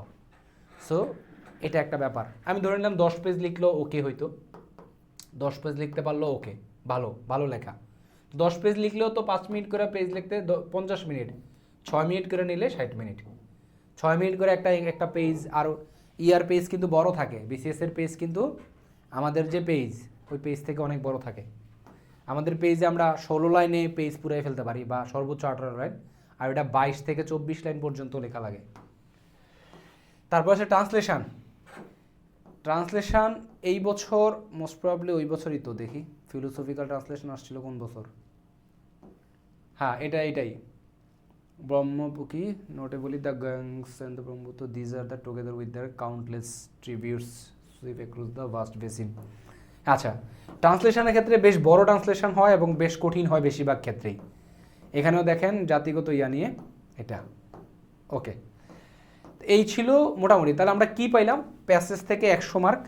এবার একটা জিনিস মাথায় রাখেন, আবার আসেন, আমাদের একটা প্রধান প্রবলেম কি, আমরা বিভিন্ন বিষয়ে অ্যানালাইসিস করে আমরা ধরে নেই যে আচ্ছা প্যাসেজ থেকে এই জিনিসগুলো আসবে, সিনোনিম, অ্যান্টোনিম, তারপর কোয়েশ্চেন, এরকম না। এটা কিন্তু এভাবে কোয়েশ্চেন করতে ওরা বাধ্য না, যে কোনো কিছুই আসতে পারে। যে কোনো কিছু মানে ইংলিশ রিলেটেড যে কোনো কিছুই আসতে পারে। তাহলে সেক্ষেত্রে আপনি কি করবেন? আপনাকে ইংলিশটা ডেভেলপ করতে হবে। এবার প্রশ্ন যেমনি আসুক আপনি আনসার করতে পারবেন। আপনি যদি ইংলিশ পারেন, একটা ল্যাঙ্গুয়েজ পারেন, আপনি প্রশ্ন যেমনি আসুক এমনি আনসার করতে পারবেন। আমার মূল কাজই থাকবে আপনাকে ওই জায়গাটায় ডেভেলপ করা সবচেয়ে বেশি। এটা গেল 44। 45 বিসিএসে আমি রিটার্ন দেখছিলাম। 45 বিসিএসে 12,500-এর মধ্যে 12,500 রিটার্ন দিছে, 6,500 পাস করছে, অর্ধেক ফেল করছে। 6,500-এর মনে একটু কম পাস করছে বা এরকম কিছু একটা, অর্ধেক ফেল করছে। এটার কারণ হচ্ছে 44 বিসিএসে কিছুটা নতুনত্ব ছিল, 45-এ আরও নতুনত্ব।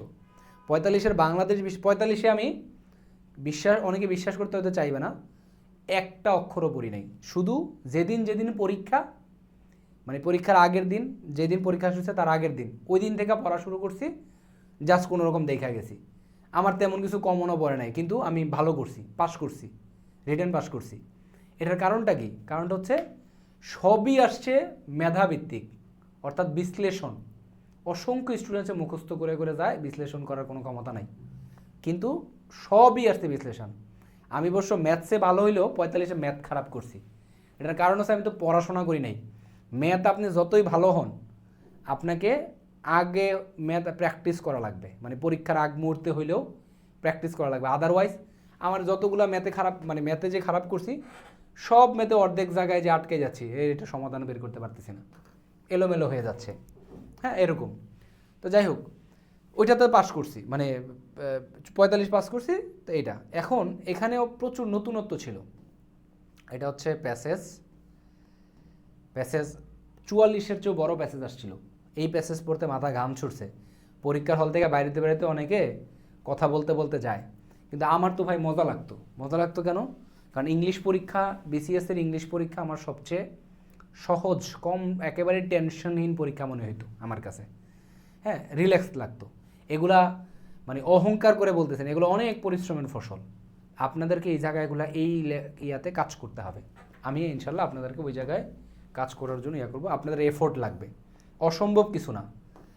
তারপরে এইখানে নতুনত্ব হচ্ছে ট্রান্সফরমেশন আসছে, মানে সেন্টেন্সকে চেঞ্জ করা, বা একটা শব্দ দিছে, এই শব্দটা দিয়ে ওই রিলেটেড বাক্য তৈরি করা। যেমন ধরেন কম্পারেটিভ বাক্য তৈরি করতে বলছে, ইম্পারেটিভ বাক্য তৈরি করতে, নেগেটিভ বাক্য তৈরি করতে বলছে। এগুলো কাইন্ড অফ ট্রান্সফরমেশনের মতন। আমাদের এই জন্য কয়েকটা ক্লাস রাখছি এরকম এক্সট্রা ইয়ার জন্য, ওকে। আচ্ছা, পুরাই নতুনত্ব ছিল এখানে এই কোয়েশ্চেনটায়। তারপর আপনাকে বলছে এইখানে 2-3টা সেন্টেন্স দিয়ে, যদিও ওদের ডিরেকশানটা এখানে ক্লিয়ার ছিল না, অনেকেই বুঝে নাই, আমিও কিছু বুঝতে হিমশিম খাইছি। Combine each group of sentence into simple, compound and complex sentence. Or বলছে এখানে, or complex sentence as the context demand. Context demand অনুযায়ী আপনাকে করতে বলছে, কিন্তু এটা একটু কম, অনেকেই বুঝে নাই, আমি একটু কম বুঝছিলাম। তারপরেও সিম্পল, কমপ্লেক্স, কম্পাউন্ড হিসাব করে করে আসছি আর কি, কানেক্ট করে আসছি। যাই হোক, তারপরে আসছে কি এটা, এইটা সবচেয়ে বাজে কোয়েশ্চেন হয়েছে। এটা আসলে ইয়াকে ফলো করতে যাই, ইউপিএসসিকে ফলো করতে গিয়ে, মোস্ট প্রবাবলি ইউপিএসসিকে ফলো করছে এটাতে, কিন্তু হয় নাই। কেন হয় না জানেন? এই কোয়েশ্চেনটা হুবহু প্যাসেজের আর্টিকেলটা তুলে দিছে, মাঝখানে মাঝখানে কিছু জিনিস বাদ দিয়ে দিছে। তো এখানেও বুদ্ধির খেলা আছে। অনেক স্টুডেন্ট এটা ধরতেই পারে না এটা পুরোপুরি হুবহু প্যাসেজে আছে, জাস্ট প্যাসেজের ভিতর থেকে কিছু কিছু বাদ দিয়ে দিছে। এটা অনেক স্টুডেন্ট ধরতে পারে নাই। আমি দেখার সাথে সাথে আমার কাছে মনে হয়েছে, কারণ আমি তো প্যাসেজ পড়ছি কেয়ারফুলি, আমার কাছে মনে হচ্ছে কী রে ভাই, প্যাসেজে তো এই শব্দটা ছিল, এখানে নাই। তখন আমি প্যাসেজের কাছে গেছি, ওই সেম শব্দটা অ্যাড করে দিয়ে কারেকশন করে দিয়ে আসছি। মানে এটা আনসার করতে সবচেয়ে কুইকেস্ট ওয়েতে আনসার করছি এটা 45-এর এই কোয়েশ্চেনটা। আপনাকে ইরর ফাইন্ডিং করতে বলছে, কিন্তু আসলে এটা এরকম হওয়ার কথা ছিল না, কোয়েশ্চেনটা করতেই পারে না এটা অন্য সিস্টেম আছে। আচ্ছা, তারপরে দেখেন ব্রিফলি মেইন আইডিয়াটা বলতেছে, ওটা সামারি। আপনার কমেন্ট অ্যাড করতে বলছে অ্যান্ড গিভ আ সুইটেবল টাইটেলও দিতে বলছে। এইটা হচ্ছে নতুনত্ব, আপনাকে কমেন্ট অ্যাড করতে বলছে। তারপরে রাইট দ্য ফিচার পোস্ট ওই যে এডিটোরিয়াল, এটা আর কি। তারপর এইখানে প্রতি বছর আসে একটা এসে লিখতে হয় একটা, এই বছর 2টা লিখতে বলছে। অনেকে বুঝেই নাই, একটা লিখে বের হয়ে চলে আসছে। আবার বায়োগ্রাফি নিয়েও কনফিউশন ছিল। অটোবায়োগ্রাফি মানে হচ্ছে যে তার নিজের আত্মজীবনী লেখে। তো একজন ক্রিপল ফ্রিডম ফাইটারের আত্মজীবনী কি কারো আমাদের মুখস্থ থাকা লাগবে, কারোর আত্মজীবনী আর সরাসরি লিখতে হবে, নাকি নিজে বানাইয়া লিখবো, সেটা নিয়েও একটু কনফিউশন ছিল। বাট কেন কনফিউশন, কেন কাহিনী আছে। এটা বলার পরে এখানে একটা ডিরেকশন দিয়েছে কী কী লেখা লাগবে। ইন্ট্রোডাকশন লেখা লাগবে, হ্যাঁ, তার previous life being freedom fighter, তারপর inspiration to be a fighter, এরকম লেখা লাগবে এগুলা। আচ্ছা, যাই হোক, সো এরকম একটা দিছে। যাই হোক, এটা কোনো রকম লিখছি অল্প করে। তারপর এইখানে আইসা ট্রান্সলেশন অনেক কঠিন আসছে। এটা ফিলোসফিক্যাল ট্রান্সলেশন আসছে, এবং এইখানে ট্রান্সলেশনটাও ফিলোসফিক্যাল। এটা মোস্ট প্রবাবলি বার্টন রাসেলের না জানি কোনো একটা ফিলোসফির রাইটারের জীবনী তুলে দিছে, জীবনী টাইপের আলোচনা তুলে দিছে। এবং সবচেয়ে বড় সমস্যাটা ছিল এই জায়গায় গ্রামাটিক্যাল অনেক মিস্টেক ছিল। মানে ইয়াটাতে তুলে দিছে, ধরেন যেখানে ফর এক্সাম্পল আনফ্যাথমেবল আসলে হওয়ার কথা ছিল শুধু ফ্যাথমেবল, কিন্তু এক্সাম হলের প্রেশারে তো এটা বোঝাও যায় না, কিন্তু মনে হচ্ছিল যে গাপলা আছে। বাট কী করার, গাপলার মতন করে মিলিয়ে দিয়ে আসতে হবে, হয়েছে। এই দুইটা আমার দেখা টাফেস্ট ট্রান্সলেশন ছিল। এই ট্রান্সলেশনে যারা উপরে সময় এই জায়গায় এসে অনেকেই ভালো রকমের ধরা খাইছে। প্রথম ধরা খাইছে প্যাসেজে, সবাই অনেক বড় প্যাসেজ, কঠিন প্যাসেজ, অনেক টাইম লাগাই ফেলছে। এবার অনেক যেহেতু টাইম লাগাই ফেলছে, এখানে তো তার নির্দিষ্ট বরাদ্দ টাইম নেই ট্রান্সলেশনের জন্য। নর্মালি ট্রান্সলেশনের জন্য ধরেন 40 মিনিট বা আধা ঘন্টা করে, দুইটার জন্য 1 ঘন্টা রাখতে হয়, 1 ঘন্টা রাখতে হয়। তখন তার কাছে আছে 40 মিনিট, 20 মিনিট করে 20 মিনিট। কিন্তু এখানে উচিত ছিল কি, উচিত ছিল এইখানের জন্য 1 ঘন্টা 20 মিনিট রাখা বা 1 ঘন্টা 10 মিনিট রাখা। এটা ভুল করছে। এখানে একটা স্ট্র্যাটেজি দরকার।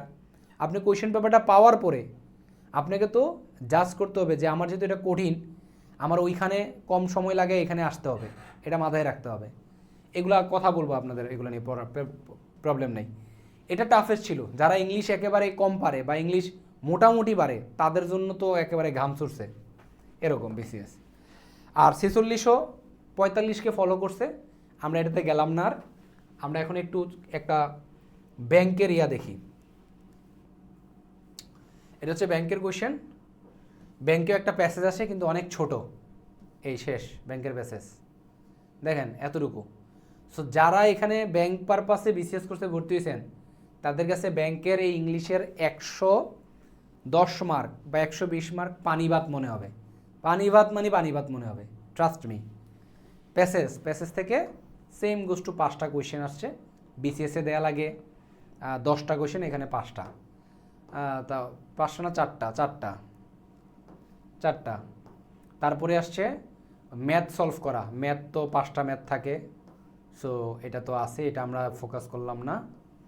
এখানে আসছে হচ্ছে আপনার আনসার করা, এই কি বলে এখানে ওই সাধারণ জ্ঞানও ইংলিশে আসে। সো ইংলিশের নলেজ যার খারাপ, সাধারণ জ্ঞান বুঝবে না। সাধারণ জ্ঞানে 30 মার্ক। এরপর আছে ট্রান্সলেশন আমাদের অংশ, 20 মার্কের আসছে। এটা কখনো 10 মার্কের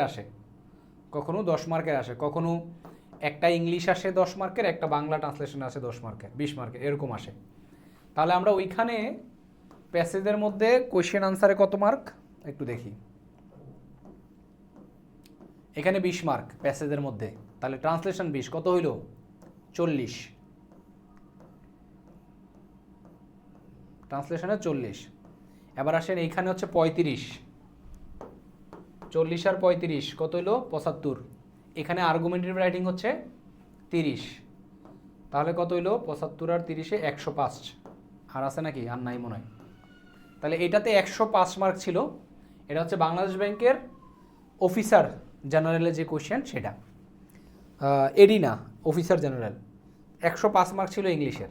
এখন খেয়াল করেন, এই দুইটা কোনো ব্যাপারই না যদি আপনি ইংলিশ পারেন। এগুলো জাস্ট পরীক্ষার আগ মুহূর্তে এক একটা টপিক জাস্ট 1-2 বার করে দেখে যাবেন, তখন ইম্পর্টেন্ট অনেক নোট টোট পাওয়া যায়। পত্রিকা টত্রিকা পড়লে, বাংলাদেশ বিষয়গুলি পড়লে এগুলো অটোমেটিকলি হয়। কিন্তু এটা মূল জিনিসটা, মূল জিনিস হচ্ছে এইটা গোছাইয়া ইংলিশে লেখাটা ডেভেলপ করতে হবে। তাহলে এগুলা মানে ফোকাস রাইটিং আর্গুমেন্টেটিভ পড়ার মতো কিছু না, টপিক না। ইংলিশ পারলে ওগুলা জাস্ট একবার করে দেখবেন, নিজের মতো বানায় লিখবেন, ঠিক আছে? তো তার মানে এটা। আর লাস্ট আরেকটা ধরেন দেখেন, এটা senior officer combined bank senior officer. এখানে 30 মার্কের আসছে প্যাসেজ থেকে, কত 30। তারপর দেখেন ছোট প্যাসেজ, দেখেন শেষ হয়ে যাবে এখনই, এই যে এখানে শেষ হয়ে গেছে। তারপরে আপনার ম্যাথ তো আছে, তারপরে সাধারণ জ্ঞান, ট্রান্সলেশন 10 মার্ক, এটা আসছে ইংলিশ থেকে বাংলা। তাহলে ওইখানে 30, এখানে 10, কত হইলো 40। এইখানে খেয়াল করেন সেম আর্গুমেন্টেটিভ রাইটিং। আর্গুমেন্টেটিভ আমি আইবিএতে আনসার করার ইয়ে আছে, আর যারা ডিবেটের ইয়ে আছে তাদের জন্য আর্গুমেন্টেটিভ আরও সহজ, বাট আপনাদেরকে আমি শিখাই দিব, প্রবলেম নাই। যারা আমার ফ্রি হ্যান্ড রাইটিংয়ের ব্যাচে ছিলেন তাদেরকে শেষের দিকে আমি অনেকগুলা জিনিস পড়াইছি, মোর ওভার, ফার্দার মোর, নেভারথেলেস, এরকম অনেক টপিক পড়াইছি। এগুলো আর্গুমেন্টেটিভ রাইটিংয়ে যুক্ত করতে হয়, এগুলো আপনাদেরকে কানেক্ট করে দেখাবো, প্রবলেম নাই। তাহলে ওইখানে 40, এখানে 35, 75 আর 30, 105, ঘুরে ফিরে আবার 105। ওকে, সো এই হচ্ছে ব্যাংক। ব্যাংকের জন্য আলাদা কোর্স রাখি নেই, কারণ এতটুকুর জন্য কোর্স রাখার মানে হয় না, আবার আলাদা একটা কোর্স। বিসিএস এর ইংলিশ ডেভেলপ করবেন, ব্যাংক পান্তাবাতের মতন উড়ে ইংলিশ 100+ মার্ক আনসার করবেন। আর ওদিকে সাধারণ জ্ঞান, বিসিএস এর প্রিপারেশন যেহেতু নেবেন, সাধারণ জ্ঞান পানিবাদ মনে হবে, সাম্প্রতিক থেকে বেশি আসবে, প্রিভিয়াস ইয়ারের কোশ্চেন থেকে ব্যাংক অনেক বেশি আসে। কার সাথে কথা বলতেছেন? ওকে, সো এই ছিল আমাদের ওভারঅল একটা প্রশ্ন অ্যানালাইসিস। ওকে, সো আপনাদের নেক্সট ক্লাস থেকে আমরা ফ্রি হ্যান্ড রাইটিং শুরু করব। ফ্রি হ্যান্ড রাইটিংয়ের ডেভেলপমেন্টটার পরে আমরা ফ্রি হ্যান্ড রাইটিংয়ে যা যা টপিকগুলো পড়াবো 15 ক্লাসে, এগুলা কিন্তু আমার ট্রান্সলেশনে যা কাজে লাগবে। ট্রান্সলেশনে আপনাদের লিঙ্ক আপ করে দেখাবো, পড়াইছিলাম এই অর্থ হইলে এভাবে করতে হয়, এই অর্থ হইলে এভাবে করতে হয়। ট্রান্সলেশনও ইংলিশের আরও খুঁটিনাটি শিখবো। তারপর প্যাসেজ অ্যানালাইসিস, প্যাসেজ ইয়া করা ব্যাপার। তবে একটা জিনিস মাথায় রাখতে হবে, ইংলিশ না শিখে নিনজা টেকনিকে এই সেক্টর কোনোভাবে পার হইতে পারবেন না। মুখস্থ করে তো নাই, নিনজা টেকনিকে না। তো যারা নিনজা টেকনিকের কথা বলবে তাদেরকে অ্যাভয়েড করবেন। আপনি ইংলিশ পারতে হবে, এটা হচ্ছে কথা। এবার ইংলিশ পারার জন্য যেই যে জায়গায় কাজ করা দরকার, আমি ওইভাবে করে কোর্সটা ডিজাইন করছি, আপনাদের সাথে ওইভাবে করে কাজ করব। এবার কোনো কোয়েশ্চেন আছে কিনা কারো বলতে পারেন। জি ভাইয়া আছে। বলেন। জি, আপনাকে যে আইবিএ তে কোশ্চেন করা হয়েছে যে ফিলোসফি পড়ে আইবিএ তে কেন, আমি চিটাগং ইউনিভার্সিটি ফিলোসফিতে আছি, তো সেক্ষেত্রে কোশ্চেনের আনসারটা আপনি কিভাবে দিয়েছিলেন? স্যার বেটার, এটা একেবারে খুবই সহজ আনসার স্যার, বেটার ক্যারিয়ারের জন্য। আইবিএতে না, আসলে আপনার আইবিএর ডিগ্রিটা আমার বেটার ক্যারিয়ারের জন্য ফিউচারে কাজে লাগবে, আমি এই জন্য আইবিএতে আসছি, শেষ, সিম্পল। তারাও বুঝছে, ওকে ফাইন। আর এই কোর্সটা কি আইবি এর ক্ষেত্রে কোনো মানে হেল্প পুরোপুরি করবে কাজে কিনা? লাগবে, পুরোপুরি কাজে লাগবে। আইবিএর ইংলিশ সেকশন, আইবিএর রিটেন সেকশন একেবারে হুবহুব কাজে লাগবে। এখানে অনেকে কোশ্চেন করছিলেন আপনাদের, ভাই এই কোর্সটা করলে কি বিসিএস প্রিলির ইংলিশটা কাজে লাগবে? আরে বিসিএস প্রিলি তো হবে, তার চেয়ে বেশি হবে। হ্যাঁ, ওকে, আর কোনো কোশ্চেন করেন, কোশ্চেন করেন। আসসালামু ভাইয়া আলাইকুম ভাইয়া। আইএলটিএস এর জন্য কতটুকু উপকারী? আচ্ছা, নাইস, Wait, ভালো একটা কোয়েশ্চেন। আইএলস এর এখানে কয়েকজন ভর্তি হয়েছেন। এখানে একটা কোর্স আমি বিসিএস এর শিডিউল দেখাইলেও, মানে বিসিএস এর সব কিছু দেখাইলেও ঘুরে ফিরে ব্যাপারটা কি বলেন তো? ইংলিশ। ইংলিশ। আইএলস এর ক্ষেত্রে আইএলস ক্যান্ডিডেটটা একটা ভুল কাজ করে। বেশিরভাগ আইএলস ক্যান্ডিডেট তারা মনে করে ধৈর্যই আইএলস এর কোর্সে ভর্তি হয়। তারা মনে করে আইএলস মনে হয় ইংলিশ শেখানোর কোর্স। আইএলস ইংলিশ শেখানোর কোর্স না। আইএলস হচ্ছে আইএলটিএস এক্সাম ক্র্যাক করার এক্সাম, মানে কোর্স। ইংলিশ আপনাকে আগে শিখতে হবে। তো ওই ইংলিশ শেখাটা আপনি এইখান থেকে অটোমেটিক্যালি হয়ে যাবে। আইএলস শেখার জন্য অনেক বেশি ইফেক্টিভ, পুরোপুরি ইফেক্টিভ। এটা speaking, writing, sir reading newspaper তিনটাতেই ট্রান্সলেশনের কাজে জন্য লাগবে। আমরা কি করতে পারি? বুঝি নাই? Sir newspaper translation Bangla থেকে ইংলিশ বা ইংলিশ থেকে বাংলা নিউজ পেপার পড়ার এটা গুরুত্ব সম্পর্কে যদি এখনকার একটু বলতেন। কোয়েশ্চেন না, এটা পরের কোয়েশ্চেন। এটা আরও সময় লাগবে, ওয়েট করেন। এটা তো এখন জানার কোয়েশ্চেন না। যখন আমরা ক্লাসে ঢুকবো তখনই তো আস্তে আস্তে এগুলোর সমাধান বেরোবে। আসসালামু আলাইকুম। ওয়ালাইকুম, বলেন। ভাই আমরা যারা ভাই 47 আপনি তম করবো কথা তাদের ক্ষেত্রে বলছিলেন এখন যে কিভাবে আপনি আমরা আমাদের কন্টিনিউ করবো এই কাজে? টেন থেকে শুরু করছেন যাত্রা, তারপরে আপনার থার্ড ইয়ার থেকে আপনি এক্সপার্ট ফিল করছেন, তা তো প্রায় 4-5 বছরের মতো আপনি এখানে শ্রম দিছেন। তো আমাদের আসলে কেমন শ্রম দেওয়া উচিত এই স্টেজে এসে? মনে করেন যে মাস্টার্স কমপ্লিট না না, 26.5 4-5 বয়স বছর চলে। তো থার্ড ইয়ারে এসে তো আমি ট্রেনিং করানো শুরু করে দিছি। থার্ড মানে ইয়ারে তখন থেকে তো আপনি অলরেডি হয়ে গেছেন। তা আমাদের তো ওই লেভেলে হয়তো যাইতে পারবো না, কিন্তু মোটামুটি এই এক্সাম না, ক্র্যাক করার এখানে জন্য একটা আমাদের ফ্যাক্টর কেমন আছে করে? না, আমি একটা ফ্যাক্টর বলি আগে। মানে আমি থার্ড ইয়ার পর্যন্ত এসে এক্সপার্ট হইছি।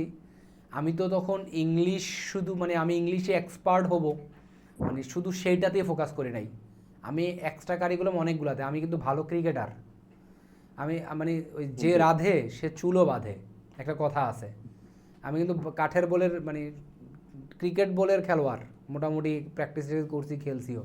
কিন্তু টেনিস বলে তো ভালো খেলতে পারি, প্রচুর ভালোই খেলি। তো তারপরে হচ্ছে ডিবেটের সাথে ছিলাম, ইংলিশের স্কিল নিয়ে কাজ করছি। তারপর ট্যুর করতাম, বিভিন্ন জায়গায় ট্যুরে যাইতাম। মানে আমি আতেল টাইপের স্টুডেন্ট ছিলাম না। হ্যাঁ, আতেল কথাটা নেগেটিভলি কেন বলি? যারা আতেল টাইপের স্টুডেন্ট তারা শুধু পড়ে দিয়ে আপনি কিছুই করতে পারবেন না। বাট টেকনিক্যালি পড়তে হবে। কিন্তু যখন পড়বেন, যেমন আমার আইবি এর যখন প্রিপারেশান নিছি 9 মাস,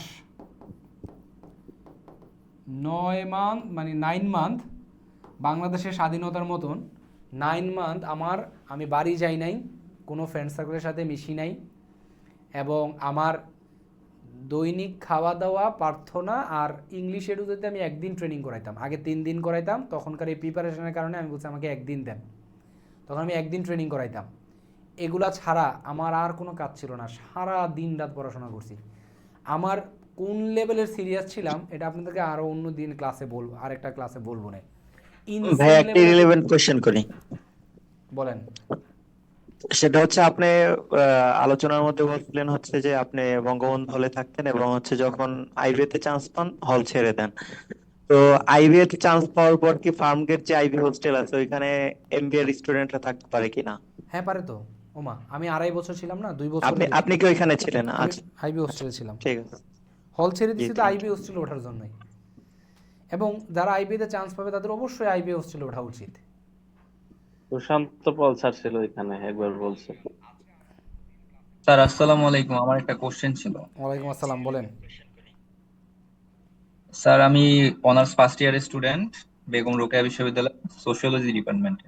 আচ্ছা। তো আমি আসলে ইংলিশ এর ফ্রি হ্যান্ড রাইটিংটা আমার মানে স্ট্রং করার জন্যই মূলত এই কোর্সে ভর্তি হওয়া। তো মানে আমি আমার ইউনিভার্সিটির সিনিয়র প্লাস আমার আশেপাশে যারা চাকরি প্রত্যাশী যারা আছে, বিসিএস এর প্রিপারেশন নিচ্ছে, তাদের সাথে কথা বলছিলাম যে ভাইয়া আসলে প্রিপারেশনটা কখন থেকে বা কোন সময় থেকে শুরু করলে ভালো হবে আমার জন্য। তো তারা কেউ কেউ আমাকে বলছে যে থার্ড ইয়ারে নেওয়া ভালো, মানে প্রথম 2 বছর নাকি হচ্ছে একাডেমিক পড়াশোনায় ফোকাস থাকা ভালো। আবার কেউ কেউ বলছে সেকেন্ড ইয়ারেও তুমি নিতে পারো। তো ভাই আপনি আসলে যদি বলতেন যে কখন আসলে নেওয়াটা ঠিক হবে। আচ্ছা, আমার মতে, মানে আমার ভাষ্য মতে, মানে অনেকেই থাকে যে খুবই সিরিয়াস প্রথম বছর থেকে বই পড়ে। এটা জীবনে করা যাবে না, এটা হারাম। প্রথম বছর থেকে বিসিএস, এখন বলতে পারেন ভাই তাহলে আপনি কেন ইংলিশটা বিসিএস এর 200 মার্ক রিটেন প্রথম বর্ষ থেকে করতে বলেন? হ্যাঁ, ইংলিশ, আপনাকে ইংলিশ স্কিল শেখাইতেছি আমি। ইংলিশ আগে থেকে ডেভেলপ করা লাগবে, এটা বিসিএস এর ইংলিশ হোক আর যে ইংলিশ হোক। আমরা মনে করি, মানে আমি আসলে ওইভাবে করে মানে করি না, ডিফারেন্সিয়েশন করি না। আমি নর্মালি ইংলিশই শেখাই, বিসিএস এর কোর্স হোক আর যেই কোর্সে হোক। ফ্রি হ্যান্ড রাইটিং কোর্সের সাথে এখানে পার্থক্য হচ্ছে, ফ্রি হ্যান্ড রাইটিংয়ে টপিক ধরে ধরে, শব্দ ধরে ধরে আগাই, এখানে ফ্রি হ্যান্ড রাইটিং করাবো প্লাস ট্রান্সলেশন এবং প্যাসেজ পড়াবো। এখন প্যাসেজ তো মূলত ইংলিশই, এটা এই জন্য আইএলসির স্টুডেন্টদেরকেও বলছি সামর্থ্য থাকলে ভর্তি হন, কাজে লাগবে, অবশ্যই কাজে লাগবে। এখন আসেন যে আপনি যে কোয়েশ্চেনটা করছেন, আমার মতে অনেকে মনে করলে যে সিজিপিএ কোনো ম্যাটার করে না, সিজিপিএ ম্যাটার করে। যদি সুযোগ থাকে অবশ্যই সিজিপিতে ফোকাস করবেন। টপ সিজিপি হওয়া লাগবে না, কিন্তু একটা ভালো মোটামুটি অ্যাভারেজ লেভেলের সিজিপিএ, খারাপ সিজিপিও না, 3.10, 3.12 বা এরকম কিছু, এরকম না, আরও বেশি, অ্যাটলিস্ট 3.40, 50 উপরে যদি রাখতে পারেন। এটা সাবজেক্ট ভেদে আবার আলাদা, কোনো সাবজেক্টে আবার 50 হাইয়েস্ট বা 60 হাইয়েস্ট, এরকম, ওইটা আবার ডিফারেন্ট কেস। কিন্তু অবশ্যই একাডেমিক পড়ায় ফোকাস দিবেন, কিন্তু একাডেমিক পড়াটা সিজিপিএর পারপাসে পড়া যাবে না। আপনার ওই একাডেমিকটা শেখার উদ্দেশ্যে, জানার উদ্দেশ্যে পড়তে হবে, এটা আমি বারবার বলি, number 1। Number 2, varsity life 4th ইয়ার পর্যন্ত, 4th ইয়ারের অ্যাটলিস্ট মাঝামাঝি আপনি বিসিএস প্রিপার শুরু করবেন 4th ইয়ারের 2nd সেমিস্টার থেকে। যদি আপনি বিসিএসের অনেক ক্রেজ হন, কিন্তু বা আর্থিকভাবে আপনি সচ্ছল না হন, কিন্তু যে আর্থিকভাবে সচ্ছল তারাই বলবো ভাই মাস্টার্সের যাইয়া, তারপরে মাস্টার্সের মধ্যে, মাস্টার্স চলাকালীন তখন বিসিএসের প্রিপারেশন শুরু হবে। এর আগ পর্যন্ত স্কিল, যত ধরনের স্কিল আছে, মানে আপনার পড়াশোনা রিলেটেড বা কেরিয়ার রিলেটেড যা যা স্কিল আছে, এগুলাতে পুরো দমে ফোকাস করতে হবে।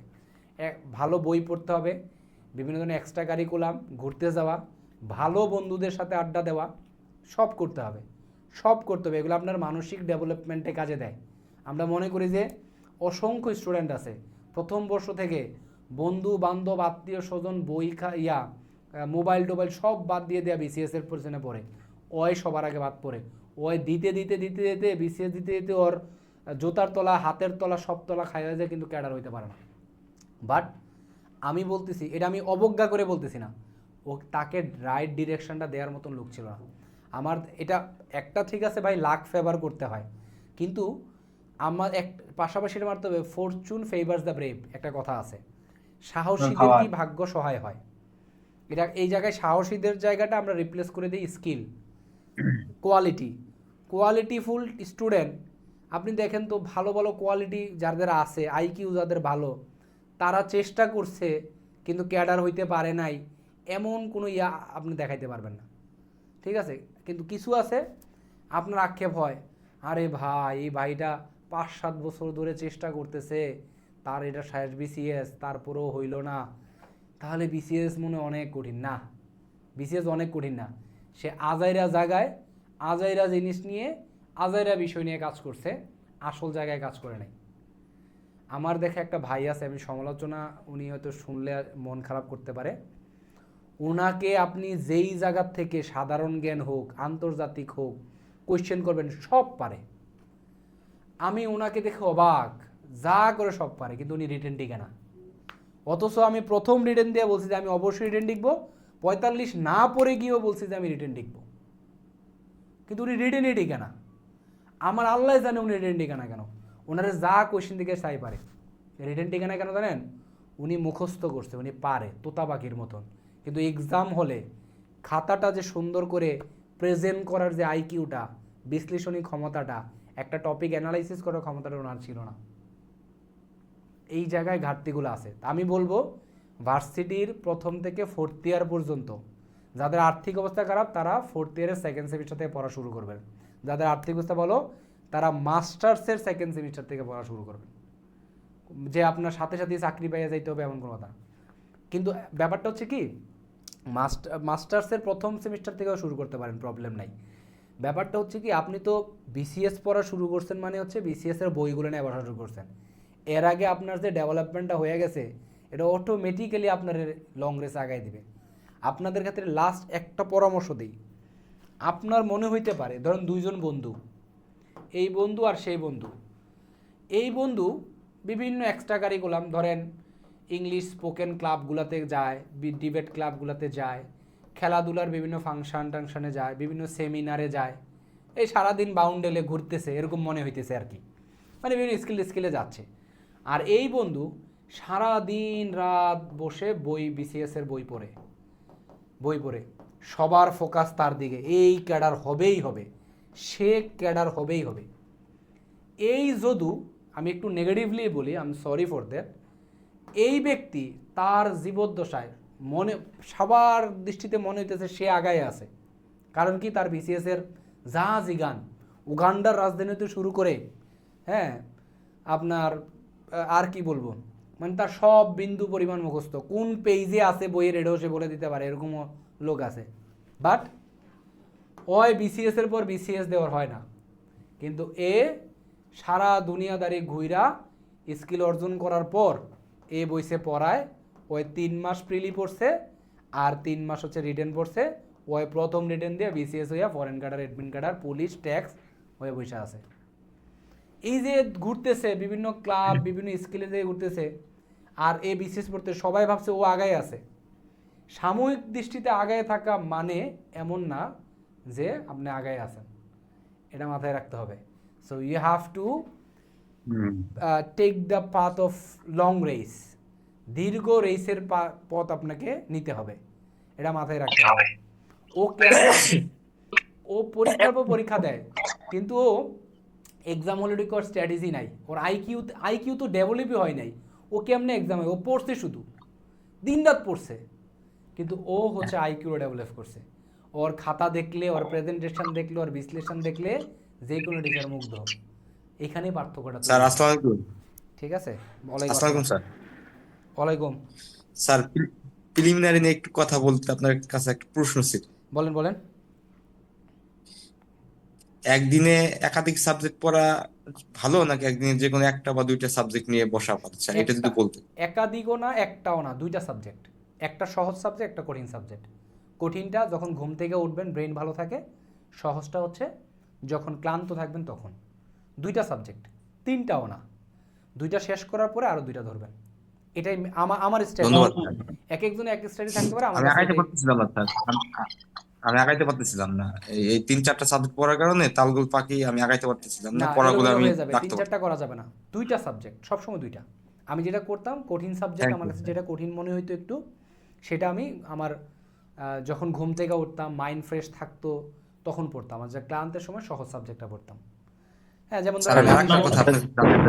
বুঝি নাই। আমি একটু শেষ করি, যারা আছেন একটু শেষ করি।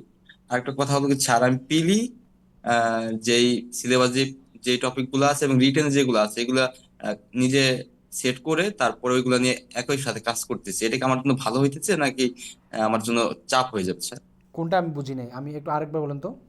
আচ্ছা আচ্ছা, বিজ্ঞানে যেমন ধরেন যে পিলি যে টপিকটা আছে এবং রিটেন যে টপিকটা আছে, অথবা ম্যাথে যেই প্রিলিমিনারি যে টপিকটা আছে এবং রিটেন আছে, ওই দুইটা মিলে একসাথে শেষ করতেছি। এটাই তো সবচেয়ে ভালো। এটাতে আপনার এমনও হইতে পারে আপনার প্রথম প্রিলি বা প্রিলি কয়েকটা ফেল করতে পারেন, সমস্যা নাই। এই জায়গায় অনেকে ভুল করে। ভুলটা কোথায় করে, একজন আছে মানে মুখস্থ একেবারে গাধার মতন প্রিলি মুখস্থ করতেছে।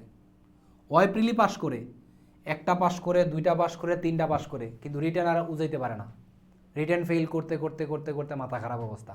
কিন্তু অন্যদিকে এমন ব্যক্তি আছে, আমিও তার উৎকৃষ্ট উদাহরণ বলতে পারেন। এমন ব্যক্তি আছে যে প্রিলি ফেল করতেছে, কিন্তু যেই প্রিলি পাস করছে এই প্রিলি আর বুলেট মিস হয় নাই, এটা ভাইবা পর্যন্ত পাস করে আসতেছে। কারণ হচ্ছে ও এই জায়গায় সব ঠিক ইনশিওর করে নিছে। আর সবাই দেখতেছে ও আগায় আছে, ও তো প্রিলি পাস করছে, আপনি তো ফেল করছেন। আপনি প্রিলি ফেলও করতে পারেন, হইতেই পারে, বাট আপনি যেটা পাস করবেন সেটা তার আগে চাকরি পেয়ে বেরোবেন। আপনি তার আগে চাকরি পেয়ে, এটা মাথায় রাখতে হবে। ঠিক আছে, থ্যাংক ইউ স্যার। আদাব। আর কেউ? স্যার আদাব। ওয়ালাইকুম আসসালাম। স্যার বলছিলাম যে আপনার রিটেন এক্সপার্ট যে বইটা আছে ওইটার সাথে কি আপনার দেওয়া শীটগুলোর সম্পূর্ণ মিলে যাবে না কিছুই মিলবে কিছু না, এক্সট্রা আছে? কিছুই মিলবে না। ওইটার সাথে শিটগুলো কিছুই মিলবে না। ওইটার সাথে শুধু শিটের দুইটা টপিক আছে, একটা হচ্ছে appropriate preposition, phrasal verb, vocabulary section. আর এখানে কই গেল, আর আপনাদেরকে যে ফ্রি হ্যান্ড রাইটিংয়ের প্র্যাকটিস শিট দিব, এই প্র্যাকটিস শিটে কোনো আলোচনা নাই, শুধু প্র্যাকটিসই আছে, মানে সেন্টেন্সের বাংলা, ইংলিশ সেন্টেন্সের বাংলা, ওই টপিকগুলো ফ্রি হ্যান্ড রাইটিংয়ের বইয়ে আছে। শিটের সাথে ফ্রি হ্যান্ড রাইটিংয়ের বইয়ের কিছুই মিল নেই। ফ্রি হ্যান্ড রাইটিং হচ্ছে আমি যা ফ্রি হ্যান্ড রাইটিংয়ের ক্লাসে আলোচনা করব সেগুলোর সাথে ফ্রি হ্যান্ড রাইটিংয়ের বইয়ের মিল আছে। এখন বলতে পারেন ভাই বই কিনে কি বাধ্যতামূলক? না, কোনো বাধ্যতামূলক না। যেই বই থেকে পারেন ইংলিশ শিখতে পারলেই হইল, যার যেটা ভালো লাগে। ভাই শীটগুলো কি ক্লাস লেকচার হিসেবে কাজ করবে? ক্লাস লেকচার হিসেবে কাজ করবে, হ্যাঁ। তাহলে কি যেই দিন যেটার উপর আলোচনা হবে ওই শীটটা আমরা প্রিন্ট করে নিলে কি ভালো হবে? প্রিন্ট করলে অনেক টাকা খরচ হবে। যেমন ভোকাবুলারি তো অনেকগুলো শিট দিছি, হ্যাঁ। আর ক্লাস লেকচার, আমার ক্লাস লেকচার ভাই আমি তোতা পাখি না, সত্যি কথা বলতে। তা আমার ক্লাস এমন শিটের মধ্যে যা আছে হুবহুব তা না কিছুই পাবেন না, এরকম হইতে পারে। ঠিক আছে, শিট দিছি আপনারা বাইরে প্র্যাকটিস করার জন্য। যেমন ট্রান্সলেশন আপনাদের দিছি আপনারা ট্রান্সলেট প্র্যাকটিস করার জন্য, কিন্তু দেখবেন যে আমার আলোচনার সাথে ট্রান্সলেশন শিটের কিছুই মিল নাই। আর ওইখানে কোনো না, আমার সকল শিটই বেশিরভাগ প্র্যাকটিস নির্ভর আসলে, সত্য কথা বলতে। আমি শিটে আসলে বিশ্বাস করি না, কিন্তু বিসিএসের প্র্যাকটিসের জন্য তো আপনার কন্টেন্ট লাগবে, ওই কন্টেন্টগুলো আমাদের টিম গুছাইতেছে, এটা হচ্ছে মূল কথা। যেমন ফ্রি হ্যান্ড রাইটিং আপনার প্র্যাকটিস শিট দিব, কিন্তু ওখানে কোনো আলোচনাই নাই। ওখানে আমার আলোচনা ফ্রি হ্যান্ড রাইটিংয়ের এতগুলো ব্যাচ পড়াই দিছি, এক ব্যাচের সাথে আরেক ব্যাচের আলোচনার অনেক ডিফারেন্সিয়েশন থাকে, এক্সাম্পলে ডিফারেন্সিয়েশন থাকে, টপিক একই, হ্যাঁ, মিস হইতেছে না তেমন কিছু, কিন্তু ডিফারেন্সিয়েশন থাকে। তাই আমার ক্লাস করে মানে একই রকম ক্লাস করে বোরিং ফিল করতে পারে সম্ভাবনা খুবই কম, এটা আমার কাছে মনে হয়। আর যদিও টপিক যেহেতু একই, অনেক ক্ষেত্রে এই দৃষ্টিকোণ থেকে বোরিং ফিল হইতে পারে, বাট এক্সাম্পলগুলো প্র্যাকটিসগুলোর ক্ষেত্রে আলাদা আলাদা থাকে সবসময়। সো প্রিন্ট করার কিছু আপনার যে ক্লাসগুলো আছে গত 7 মাস ধরে আমি আপনাকে ফলো করি, আপনার যে রেকর্ড ক্লাসগুলো যেগুলো আছে ওগুলো আমি পাইছি, ওগুলা করতেছি, ওগুলার সাথে আপনি যে এখন পড়াইতেছেন এগুলার টপিক গুলো একই থাকে, কিন্তু উদাহরণ তারপর আপনার যে বলার যে এগুলো কোনোটাই মিল নাই। কিন্তু আমার কাছে ওগুলা অনেক বেশি পরিমাণে ভালো লাগছিল, অনেক বেশি পরিমাণে ভালো লাগতেছে, বুঝছেন? ওগুলা করার দ্বারা আপনার কাছে এখন পড়া আর খুব ভালো লাগে ভাইয়া, সারাদিন দেখতে মন চায়। কিন্তু ভালো করে আরেকটু ভালো হইতো। ওকে, বেশি পাম দেওয়া যাবে না, মানে বেশি প্রশংসা করা যাবে না, মানুষ আসলে না না ভাইয়া, এটা হচ্ছে রিয়েলিটি ভাইয়া, এটা সত্য। যদি প্রথমেই বলতাম তাহলে হয়তো এটা ভালো হইতো না, কিন্তু আজকে 7-8 মাস ধরে দেখতেছি তো এটা ভালো লাগতেছে। ওকে, না এটা আমি বিশ্বাস করি, এবং আমি বিশ্বাস করি যে আমি লং টার্মে এই সেক্টরে থাকলে মানুষ আমার দিকেই ঝুঁকবে সবচেয়ে বেশি, কারণ আমি মানে অতিরিক্ত মনোমুগ্ধকর উল্টাপাল্টা কথা বইলা স্টুডেন্টকে আমি ভর্তি করে না, কখনোই ভর্তি করে না। এবং উল্টাপাল্টা কোনো কোর্স নাই আমার, এটা আমি বিশ্বাস করতে পারি। আমার সব কোর্সেই কিছু না কিছু নতুন, কিছু না, আমার মনে হয় যে 70-80% 90% নতুন কিছুই শিখবে। আমার প্রত্যেক কোর্সে আলাদা আলাদা ইয়া থাকবে। ওকে, আর কোনো কোশ্চেন? ওয়ালাইকুম আসসালাম। নিউজপেপারের জন্য কি এখানেই গাইডলাইন পাবো নাকি রেকর্ডেড কোর্সগুলো এনরোল করব? নিউজপেপারের জন্য স্যার নিউজপেপারে কিছু রেকর্ডেড ক্লাসের কথা, নিউজপেপার ভোকাবুলারির নতুন একটা কোর্স এনরোল করা হয়েছে, ওই কোর্সে কি অ্যাডমিট হবো? এটাই আমার ফার্স্ট কোর্স। আচ্ছা, আমি বলি, মানে ব্যাপারটা হচ্ছে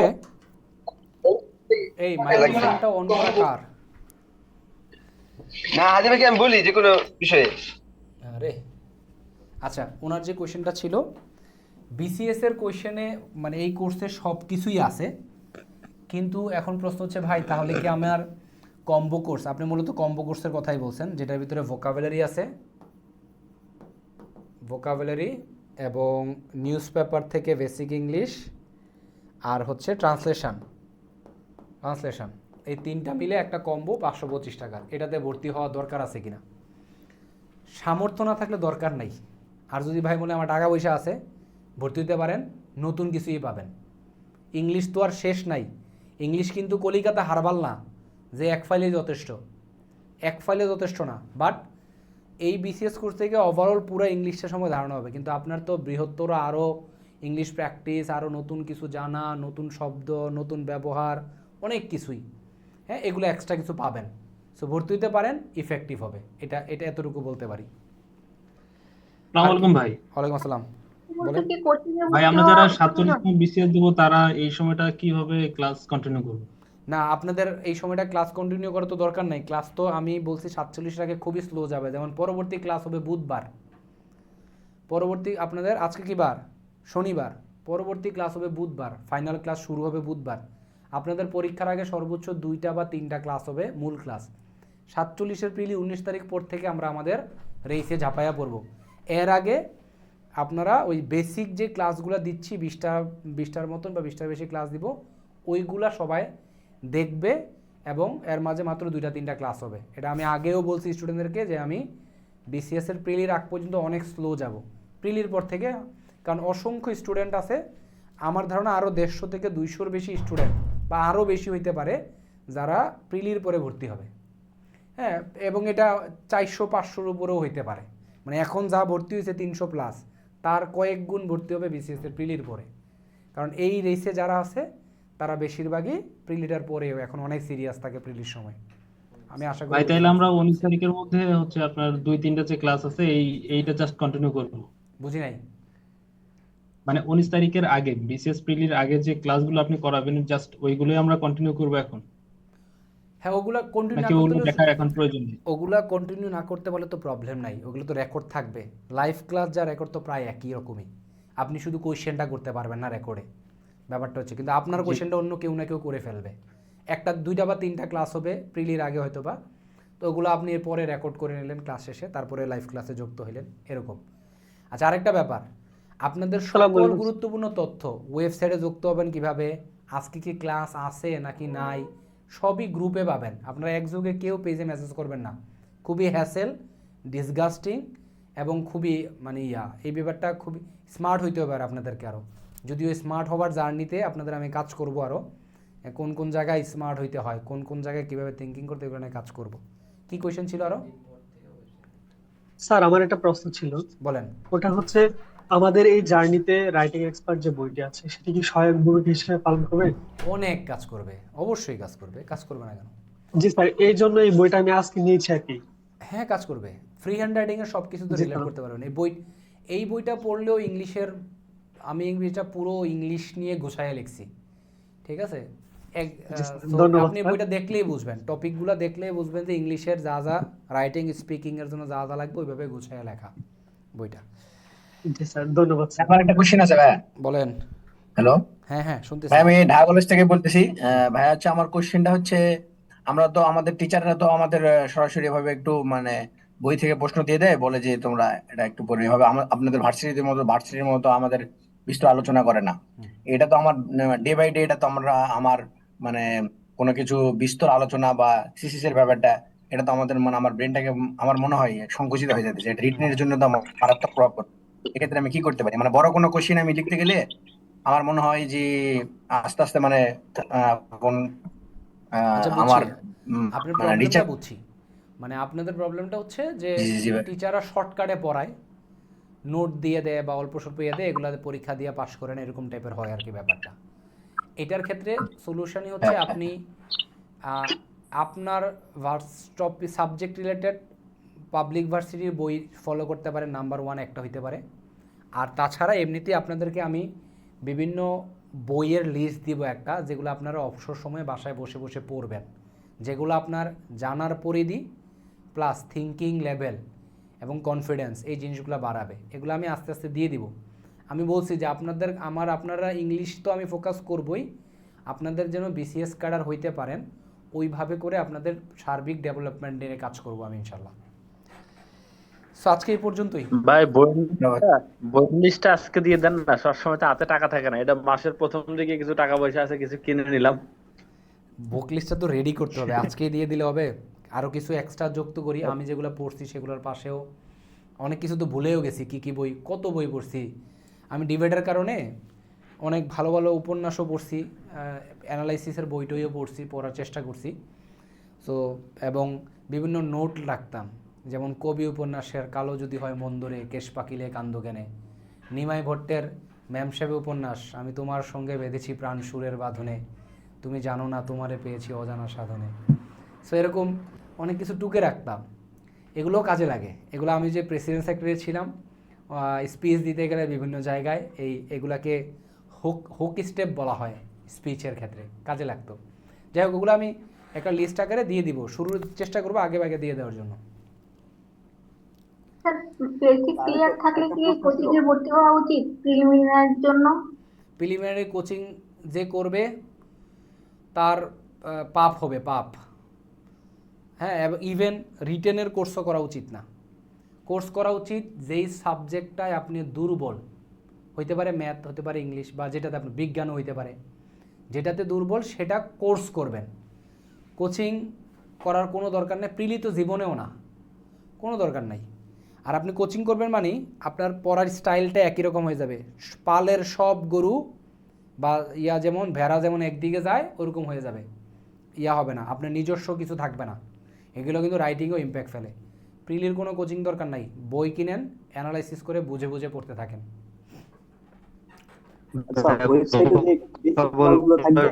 এবং ফেজাল মনে থাকে না, এটা দুইজন একসাথে কথা বলতেছেন আপনারা। সফলতা একজন কি জানি বলতেছিলেন, বলেন সফলতা কি?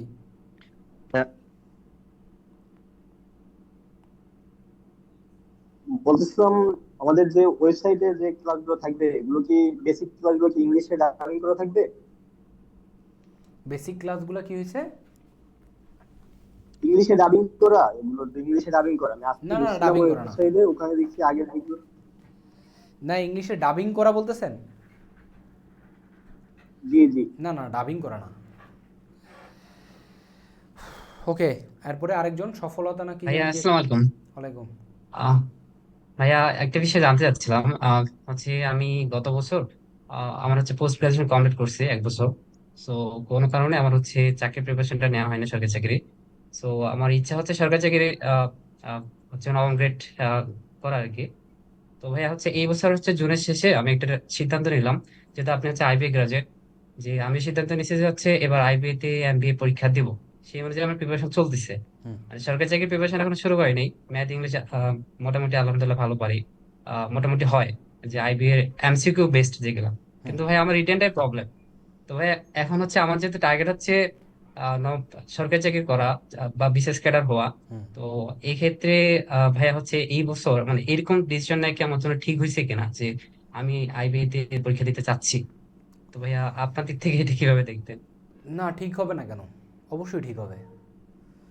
আইবিএ তে যদি যেতে পারেন, মাঝে মধ্যে মোটিভেশন হারিয়ে ফেলতেছি, তো এই জন্যই।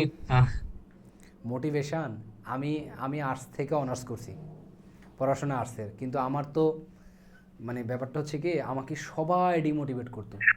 আমার আইবিএর প্রিপারেশন সময় এমন কোনো আল্লাহর বান্দা ছিল না যে আমাকে বলছে যে তুই প্রিপারেশন নে।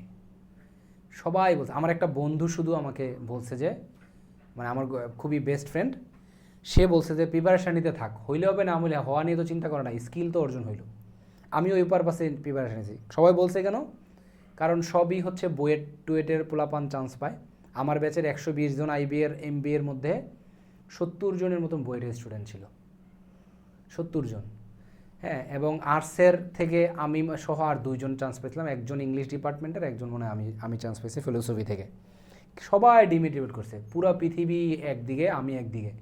কিন্তু আমার কেন জানি এই জিনিসগুলাই ভাল লাগে। এই যে এখন সরকারি ফার্স্ট ক্লাস বিসিএস প্রবলেম হচ্ছে, আমারও হচ্ছে বিসিএস ফরেন ক্যাডার হওয়ার মতন আমার এখনো সুযোগ ছিল।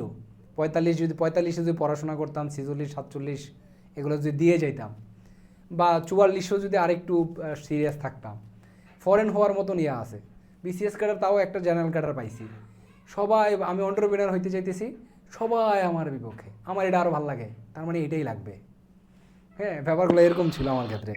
সো ভাই আশেপাশে দেখছি সবাই বিসিএস এর প্রিপারেশন নিচ্ছে, লাইক আমিও দেখতেছি যে আমি শুনেন, বিসিএস 14 বিসিএস। একটা ভালো এক্সাম্পল দিই।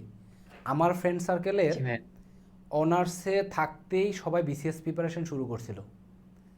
আর আমি অনার্স পাস করে মাস্টার্স করি নাই, ওই মাস্টার্সের বছর পুরোটা গ্যাপ দিছি, গ্যাপ দিয়ে 8-9 মাস আইবিএর প্রিপারেশান নিছি, নিয়ে 2 বছর আইবিএ এমবিএ করছি। তারপরেও আমি আমার 90% ফ্রেন্ডের আগে আমি বিসিএস ক্যাডার হয়েছি।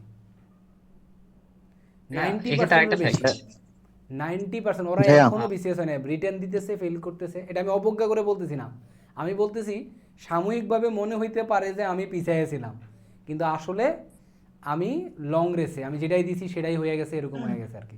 ওরা যেটাই দিতেছে সেটাই ফেল করতেছে, এরকম হইতেছে।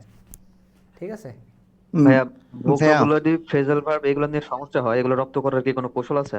এগুলো আরো পরে সে যে মানে আমি তো কোশ্চেন এগুলো জানাবো আস্তে আস্তে। ভাইয়া আজকে এই পর্যন্ত। ভাইয়া আইবিএ রিলেটেড কোনো ইনফরমেশন কি বলেন? জি, আইবিএ রিলেটেড যেহেতু আজকে কথা হচ্ছে, তো কোশ্চেনটা করি। সেটা হচ্ছে আমি 9-10-এ ঝালকাঠি এনএসএ ছিলাম, তারপর ঢাকা কলেজ ইন্টারমিডিয়েট করে আমিও ফিলোসফিতে চলে আসছি। তো আমার ইচ্ছা হচ্ছে কি আইবিএ থেকে এমবিএ করা আগে থেকেই। তো সেক্ষেত্রে আমার প্রশ্ন হচ্ছে যে ম্যাথ কি 10 স্ট্যান্ডার্ড, মানে ক্লাস 10 পর্যন্ত কি এনাফ কিনা, এটা একটা কোশ্চেন। আর ক্লাস 10 আইবি এর জন্য না না, এগুলো তো আসে না। আইবিএ তো মানে আসবে, পাটিগণিত আসে আইবিএতে বেশি, আপনি ওইটা দরকার নাই। আপনি খায়রুলসের বেসিক ম্যাথ কিনবেন, খায়রুলসের অ্যাডভান্স কিনবেন, তারপর ব্যাংকের ভালো ভালো ম্যাথগুলো সলভ করবেন। আমি জিমেট থেকে সেট থেকেও কিছু ম্যাথ সলভ করছিলাম, যেমন জিমেট ক্লাব থেকে হুবহুব কমন আসে, প্রায় হুবহুব কমন আসে। জিমেট ক্লাব নামে একটা ওয়েবসাইট আছে, ম্যাথ হুবহুব কমন আসে এটা থেকে অনেক সময়। হ্যাঁ, আর কমন না আসলেও ম্যাথ কমন আসার বিষয় না, ম্যাথ কমন না আসলেও ম্যাথের আইকিউ ভালো থাকলে বানায় বানায় ম্যাথ পারা যায়। সো আমি আচ্ছা, লাস্ট কোশ্চেন, এক্সাম বিডা থেকে প্র্যাকটিস করছি ম্যাথ, ইন্ডিয়া বিক্স থেকে প্র্যাকটিস করছি। আমি ইনসেন লেভেলে পড়াশোনা করছি ভাই, সত্যি কথা বলতে। আমি জানি না এত বেশি অন্যরা পড়ছে কিনা বা পড়ে কিনা, পড়তেও পারে, 2-3 বছর অনেকেও প্রিপারেশন নেয় আইবিএর, কিন্তু আমি যত মাস পড়ছি, যে 8 মাস 9 মাস বা 7 মাস অনেক পড়ছি, বিভিন্ন জায়গা থেকে পড়ছি। ঠিক আছে, বলেন। লাস্ট কোশ্চেন, সেটা হচ্ছে গিয়ে একজন স্টুডেন্ট যখন গ্রাজুয়েশন কমপ্লিট করে, প্রায় 25 বছর বয়স থাকে, অনার্স শেষ হওয়ার পরে, তারপরে প্রায় 2 বছর বা 2.5 বছরের এমবিএ, সেক্ষেত্রে এটা করার চাপটা কেমন? ওই ক্ষেত্রে ওই বয়সে তো আসলে নিজের উপার্জনের একটা বিষয় দেখতে হয়, তো এটার ব্যালেন্স কিভাবে করতে হয়, বা আপনার নিজের অভিজ্ঞতা থেকে বলেন আর কি। যদি আর্থিক দিকটা অনেক চাপ থাকে, প্রেসার থাকে, তাহলে তো এমবিএ করা উচিত হবে না, মানে অনেক বেশি চাপ থাকলে আর্থিক বিষয়। আর যদি এমন, যেমন আমার ক্ষেত্রে, আমার যে আর্থিক অনেক ভালো এমন না, কিন্তু আমার ক্ষেত্রে ফ্যামিলি বলছে যে মানে তোমার ডিসিশন তুমি নিতে পারবে এরকম, মানে আমি চাকরি তাড়াতাড়ি পাইতে হবে, ফ্যামিলির হাল ধরতে হবে, এরকম ছিল না আমারটা। কিন্তু ফ্যামিলি আর্থিক অবস্থা ভালো ছিল, ব্যাপারটা এমন। এই কথা হয় কি এত কথা বলেন না স্যার, আমার একটা প্রশ্ন ছিল। আপনার কৃষি ব্যাংকের চাকরিটা কি আইবি অবস্থায় ছিল? না, কৃষি ব্যাংকের চাকরিটা আসলে সত্যি কথা বলতে আমি ব্যাংকের কোনো প্রিপারেশন নেই। আমার ব্যাংক জব আমি প্রিফার করি না কখনোই। এটা কিছুটা সরি ফর দ্যাট, ধর্মীয় কারণে হইতে পারে। হ্যাঁ, তো আমি যেটা করছি যে আমার তখন 44-এর তো কিছুটা প্রিপারেশান ছিল, আর আমি যেহেতু আইবিএ থেকে পড়ছি, আমি ম্যাথ ইংলিশ এমনি ভালো, হ্যাঁ ভালো। তো আমার এটা আসলে ট্রাস্ট মি, আমি প্রিলির জন্য একটা অক্ষরও পড়ি নাই, রিটেনের জন্য একটা পড়ি নাই, ভাইবা তো পড়ি নাই। এটা কারণটা হচ্ছে ওই 44-এর প্রিপারেশনটা প্রিলিতে, রিটেনে কিছুটা কাজে দিছে, প্লাস আইবিএর ম্যাথ ইংলিশে ভালো থাকার কারণে এমনি অটোমেটিক্যালি হয়ে গেছে। হ্যাঁ, এই জন্য আমার আসলে মায়া কম আসলে এই ব্যাপারগুলোতে। হ্যাঁ, যাই হোক, সো ব্যাপারটা হচ্ছে এটা। আমি এই জন্যই বলি স্কিল নিয়ে কাজ করেন, আপনার চাকরি এগুলো নিয়ে কোনো ম্যাটারই করে না আসলে। আপনার স্কিল থাকলে এসব চাকরি টাকরি এগুলা ম্যাটারই করবে না। যে দেখেন, 2টা সরকারি ফার্স্ট ক্লাস, বাংলাদেশের টপ জায়গায় টপ চাকরি ছাইরা দেওয়ার মতন সাহস করতেছি কেন, কিভাবে করতেছি? ওই লেভেলের স্কিল কিংবা গার্ডস আমার আছে, আই বিলিভ দ্যাট। সেটা ডিফারেন্টকে সৃষ্টি করতে হয় যদি আমাকে না চায়, বা আমি, এটা তো অন্য ব্যাপার, লাক ফেভার না করে, বাট ওই গার্ডসটা আমার আছে, আমি ওই লেভেল পর্যন্ত অর্জন করছি বলে ওই গার্ডসটা আছে। গার্ডস মানে সাহস, ঠিক আছে? So just always think about skill ভাই। স্কিল থাকলে ওইসব টাকা পয়সা চাকরি এগুলো কোনো ম্যাটারই করে না ভাই, এটা এমনি অটো হবে। আমি সবসময় বলি, সফলতার পিছনে না ছুটে সফল হইতে যা যা লাগবে সেগুলোর পিছনে ছুটতে হবে। বুঝাইতে পারছি? আজকে আর কোশ্চেন নিব না, অন্য আরেকদিন স্যার ক্লাসে প্লিজ নিব। স্যার আমার একটা প্রশ্ন ছিল আচ্ছা লাস্ট বলেন। প্লিজ স্যার, আমি জাহাঙ্গীরনগর ইউনিভার্সিটিতে বাংলা ডিপার্টমেন্টে পড়ছি আর কি। আমি নাইস, কবি দ্বিতীয় বইটই বর্ষে লেখেন নাকি? পড়াশোনা করছি। লিখছেন একটাও? না কোনো স্যার, এখনো কেন? না না না কোন স্যার। ইয়ার? স্যার দ্বিতীয় বর্ষ আমি। দ্বিতীয় বর্ষ, প্রথম বর্ষ থেকে বই লেখা শুরু করবেন। বাংলায় পড়েন মিয়া, বাংলা সাহিত্যে কন্ট্রিবিউট রাখবেন না, লিখেন, তো লেখালেখি স্যার শুরু আমার করেন। এখানে হ্যাঁ স্যার এটা নিয়ে আমার মধ্যে একটা হতাশা কাজ করে। যেমন আমার কাছে তথ্যপূর্ণ বই পড়তে ভালো লাগে বেশি। আমি ওই যে সাহিত্যের যে বিষয়গুলা হুম ওইগুলা মানে পড়তে আমার বেশি একটা ভালো লাগে না। বিশেষ করে ভাই আমাকে বলে যে তুই চাকরির বইগুলা এখন থেকে পড়াশোনা শুরু কর। তো এই বিষয়টা অনেকটা মানে আমি বুঝতে পারি না যে কিভাবে কি শুরু করবো আর কি চাকরির পড়াশোনার ক্ষেত্রে। তো এখন এই বিষয়টা জানার জন্য আর কি স্যার আপনার কাছে, যে আমি ওই ওই আমার যে সাহিত্যের যে বই ওই দিকে কি আমি ফোকাস দিব নাকি চাকরির দিকে, চাকরির বইগুলো ওইগুলা পড়বো? না না, চাকরির বই এখন পড়া যাবে না, দ্বিতীয় বর্ষ না, হারাম হারাম। জি স্যার। স্কিল বই পড়েন, বই লিখেন, এগুলোও কাজে লাগবে, এগুলো আপনার রিটেনে আপনার ভাই কাজে লাগবে। বই লিখেন, বই ভালো ভালো বই পড়েন, স্কিলের পেছনে চড়েন। আপনি এখন বিসিএস কোর্সে ভর্তি হয়েছেন, আসলে বিসিএস কোর্সে ভর্তি হন, আপনি ভর্তি হয়েছেন ইংলিশ শেখার স্কিলের কোর্সে। এটা আপনি ওভারঅল ইংলিশটাই শিখবেন। আমি আসলে বিসিএস এর চেয়ে ফোকাস করবো বেশি ইংলিশ শেখানোতেই, ঠিক আছে? শর্টকাট নিনজা জি টেকনিক স্যার, নাই। ধন্যবাদ। সো বাদ জি দেন, স্যার, এখন ধন্যবাদ স্যার। চাকরির পর বই টই পড়াশোনা বাদ দেন, হারাম, এগুলো হারাম। জি স্যার, ধন্যবাদ স্যার। ঠিক আছে, আজকে এই পর্যন্তই, থ্যাংক ইউ। দেখা হবে বিভিন্ন সময়, দেখা হবে। আসসালামু আলাইকুম স্যার। সকল তথ্য আপনাদের গ্রুপে পাবেন, চিন্তা করেন না। আমাদের আপনাদের নিয়ে কনসার্ন আছে যে এটা দেয়া লাগবে, এটা করা লাগবে, বা ওইটা দেয়া লাগবে, এগুলা ঠিক আছে।